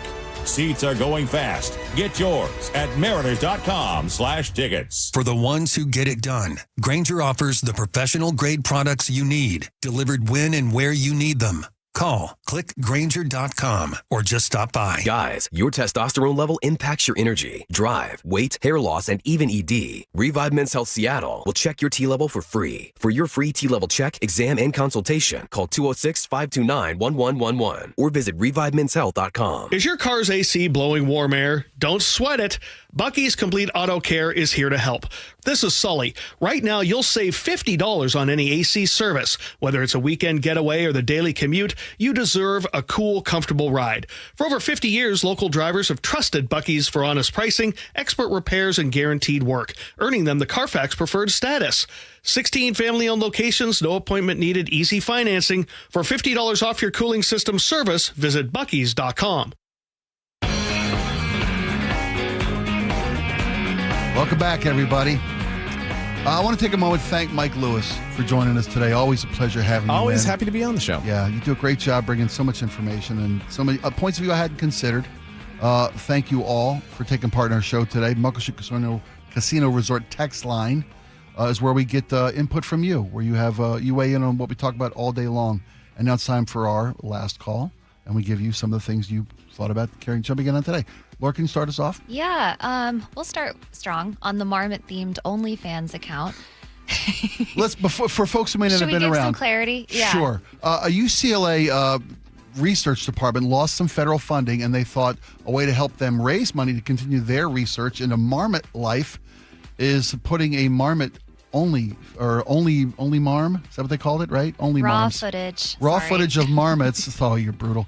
Of a marmot on OnlyFans, and it helps them raise money to continue their research. So Brian in Arlington said, Nobody is going to find it other than people who aren't looking for it. Very, very disappointed people. From Jamestown and Eastlake, can we get an only mirrors for the cats? I guess that would be for the meerkats. Yeah. Andre in 425, Mike Lewis, I demand your opinion on Jimothy. I've been a big fan. So my partner in the business, Mary, her sister, actually, who is a children's book illustrator, happened to be visiting right the day that sort of blew up all over the country and drew a Jimothy on one of the swinging doors that leads into the women's bathroom. So we've got a giant Jimothy there, which has been very popular. Do you have Jimothy on? Because here's what I've seen. Jimothy on the men's room, Kimothy on the ladies' room. We have not gone. I mean, I think we embraced the zeitgeist in the moment, and now don't look back. There we're you not go. looking back. Well put. On wildfires and an arson suspect in the Spokane fires, Joey says maybe this guy has been doing this for a long while. Not only now getting That's an caught. excellent point. From Jesse and Puyallup, I'm from New Mexico. One of the largest fires in Los Alamos area was started by, I remember this, National Park Service worker burning love letters from a relationship that turned sour. Tara in Mill Creek says the Spokane arson case is unsettling for one reason above all else. If one alleged arsonist can trigger consequences on this scale, you have to assume other bad actors are paying attention too. That's why prevention matters so much. We can't just get better at responding. We have to get better at identifying and protecting our biggest vulnerabilities before someone exploits them. I think that is a letter of the day. That's absolutely well said. And there's a link on the My Northwest page. Ted Beener wrote a piece about how you can help wildfire-proof your property. Yeah. I mean, we hear all these stories in eastern Washington, but we're a lightning strike and a dry season and one away. thing I've harped on for many, many years, including when I was in California, the planning departments can do their own job helping prevent building in areas that are vulnerable. Yeah, well, don't build in hurricane alleys. There Don't you build go. tornado. I'm There with you you, go. buddy. On Gen Z shunning bars, as we talked about in our last segment, John in Lake Tap says the younger don't drink anymore.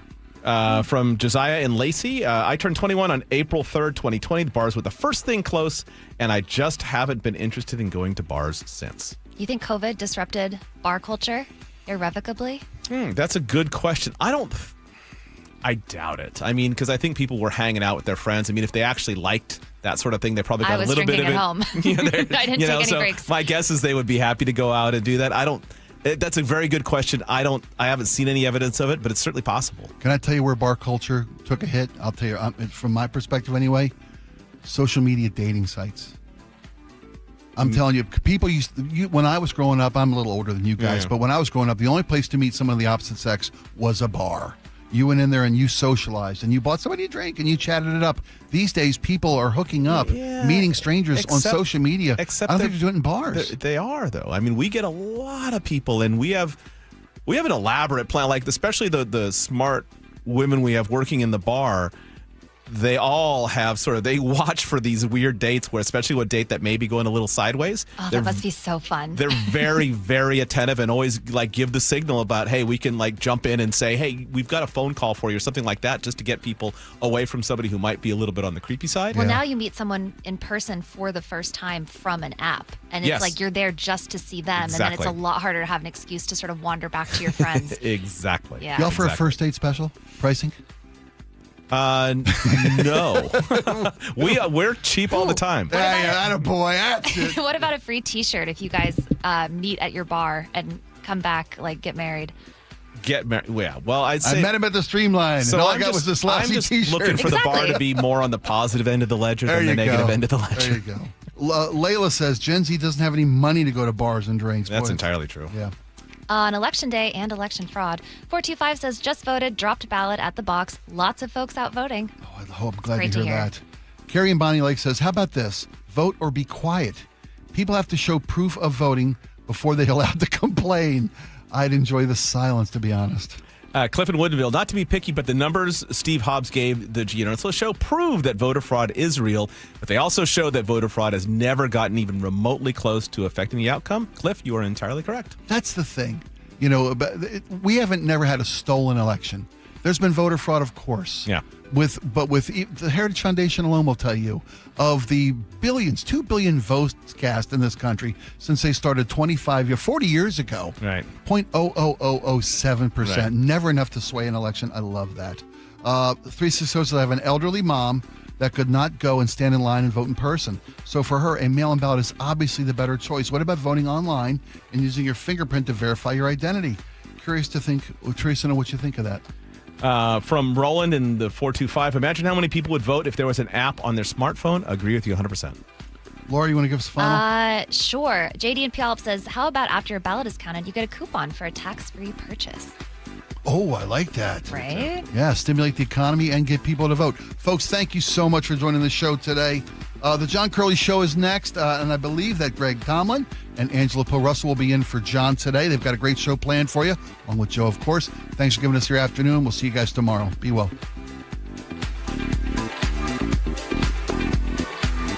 Dear Ursula, I have a group of friends who have bonded over... Hi, I'm Ursula Voitin from the Gia and Ursula Show, and I'm launching a new podcast called Ask Ursula. This is your space. Real life, real questions, whether it's about family, friendships, love, and yes, even the fun stuff like travel and finding your signature scent. Hit me up and ask your questions at mynorthwest.com/Ursula. I look forward to connecting with you. At mynorthwest.com and the Gia and Ursula YouTube channel. Doug. Hot dog, get your hot dog. Customize and save with Liberty Mutual. Hey, what are you doing? I like your method. Direct, to the point. A little loud, but... Listen, people don't buy car insurance the same way they do hot dogs. Not yet, but both are customizable. Popcorn, get your popcorn. Hey, this is a hot dog area. And customize and save area. Get a quote at libertymutual.com or with your local agent. Liberty, liberty, liberty, liberty. This is the story of the one. As a maintenance engineer at a beverage manufacturing plant, he starts his day knowing every line is ready to run because Grainger delivers the industrial-grade products he needs to keep mixers, conveyors, and packaging equipment moving. With Grainger's vast selection of bearings, belts, and motors, he keeps operations running smoothly, so nothing grinds to a halt. Call 1-800-GRAINGER, click Grainger.com, or just stop by. Grainger, for the ones who get it done. You know what you can trust? The protection you get when you bundle home and auto insurance with Progressive. You know what you can't trust? Everything else, apparently.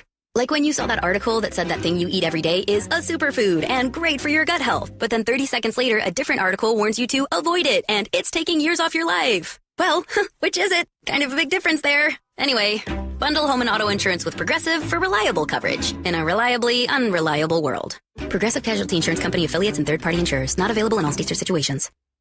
This is the story of the one. As a maintenance engineer at a beverage manufacturing plant, he starts his day knowing every line is ready to run because Grainger delivers the industrial-grade products he needs to keep mixers, conveyors, and packaging equipment moving. With Grainger's vast selection of bearings, belts, and motors, he keeps operations running smoothly, so nothing grinds to a halt. Call 1-800-GRAINGER, click Grainger.com, or just stop by. Grainger, for the ones who get it done.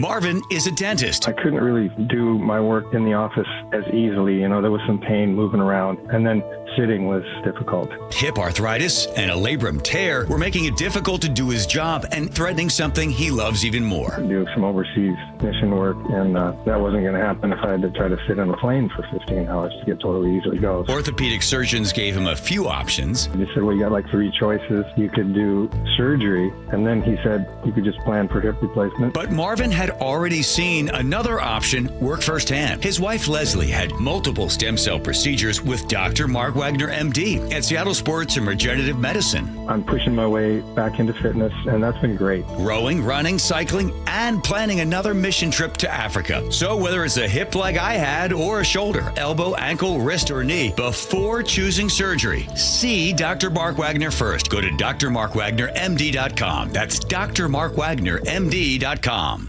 There's a sink at the brink and a drain that's a pain. DayandNight.net. Slow drain? Backed up toilet? Call Day and Night to save $100 off any drain cleaning. Hi, I'm Bruce with Day and Night Plumbing and Heating. From a slow drain to a major backup, no drain is too big or too small. Whether we're your first choice or smart second opinion, I guarantee our experts will solve any drain problem, day or night. Now get $100 off any drain cleaning. DayandNight.net.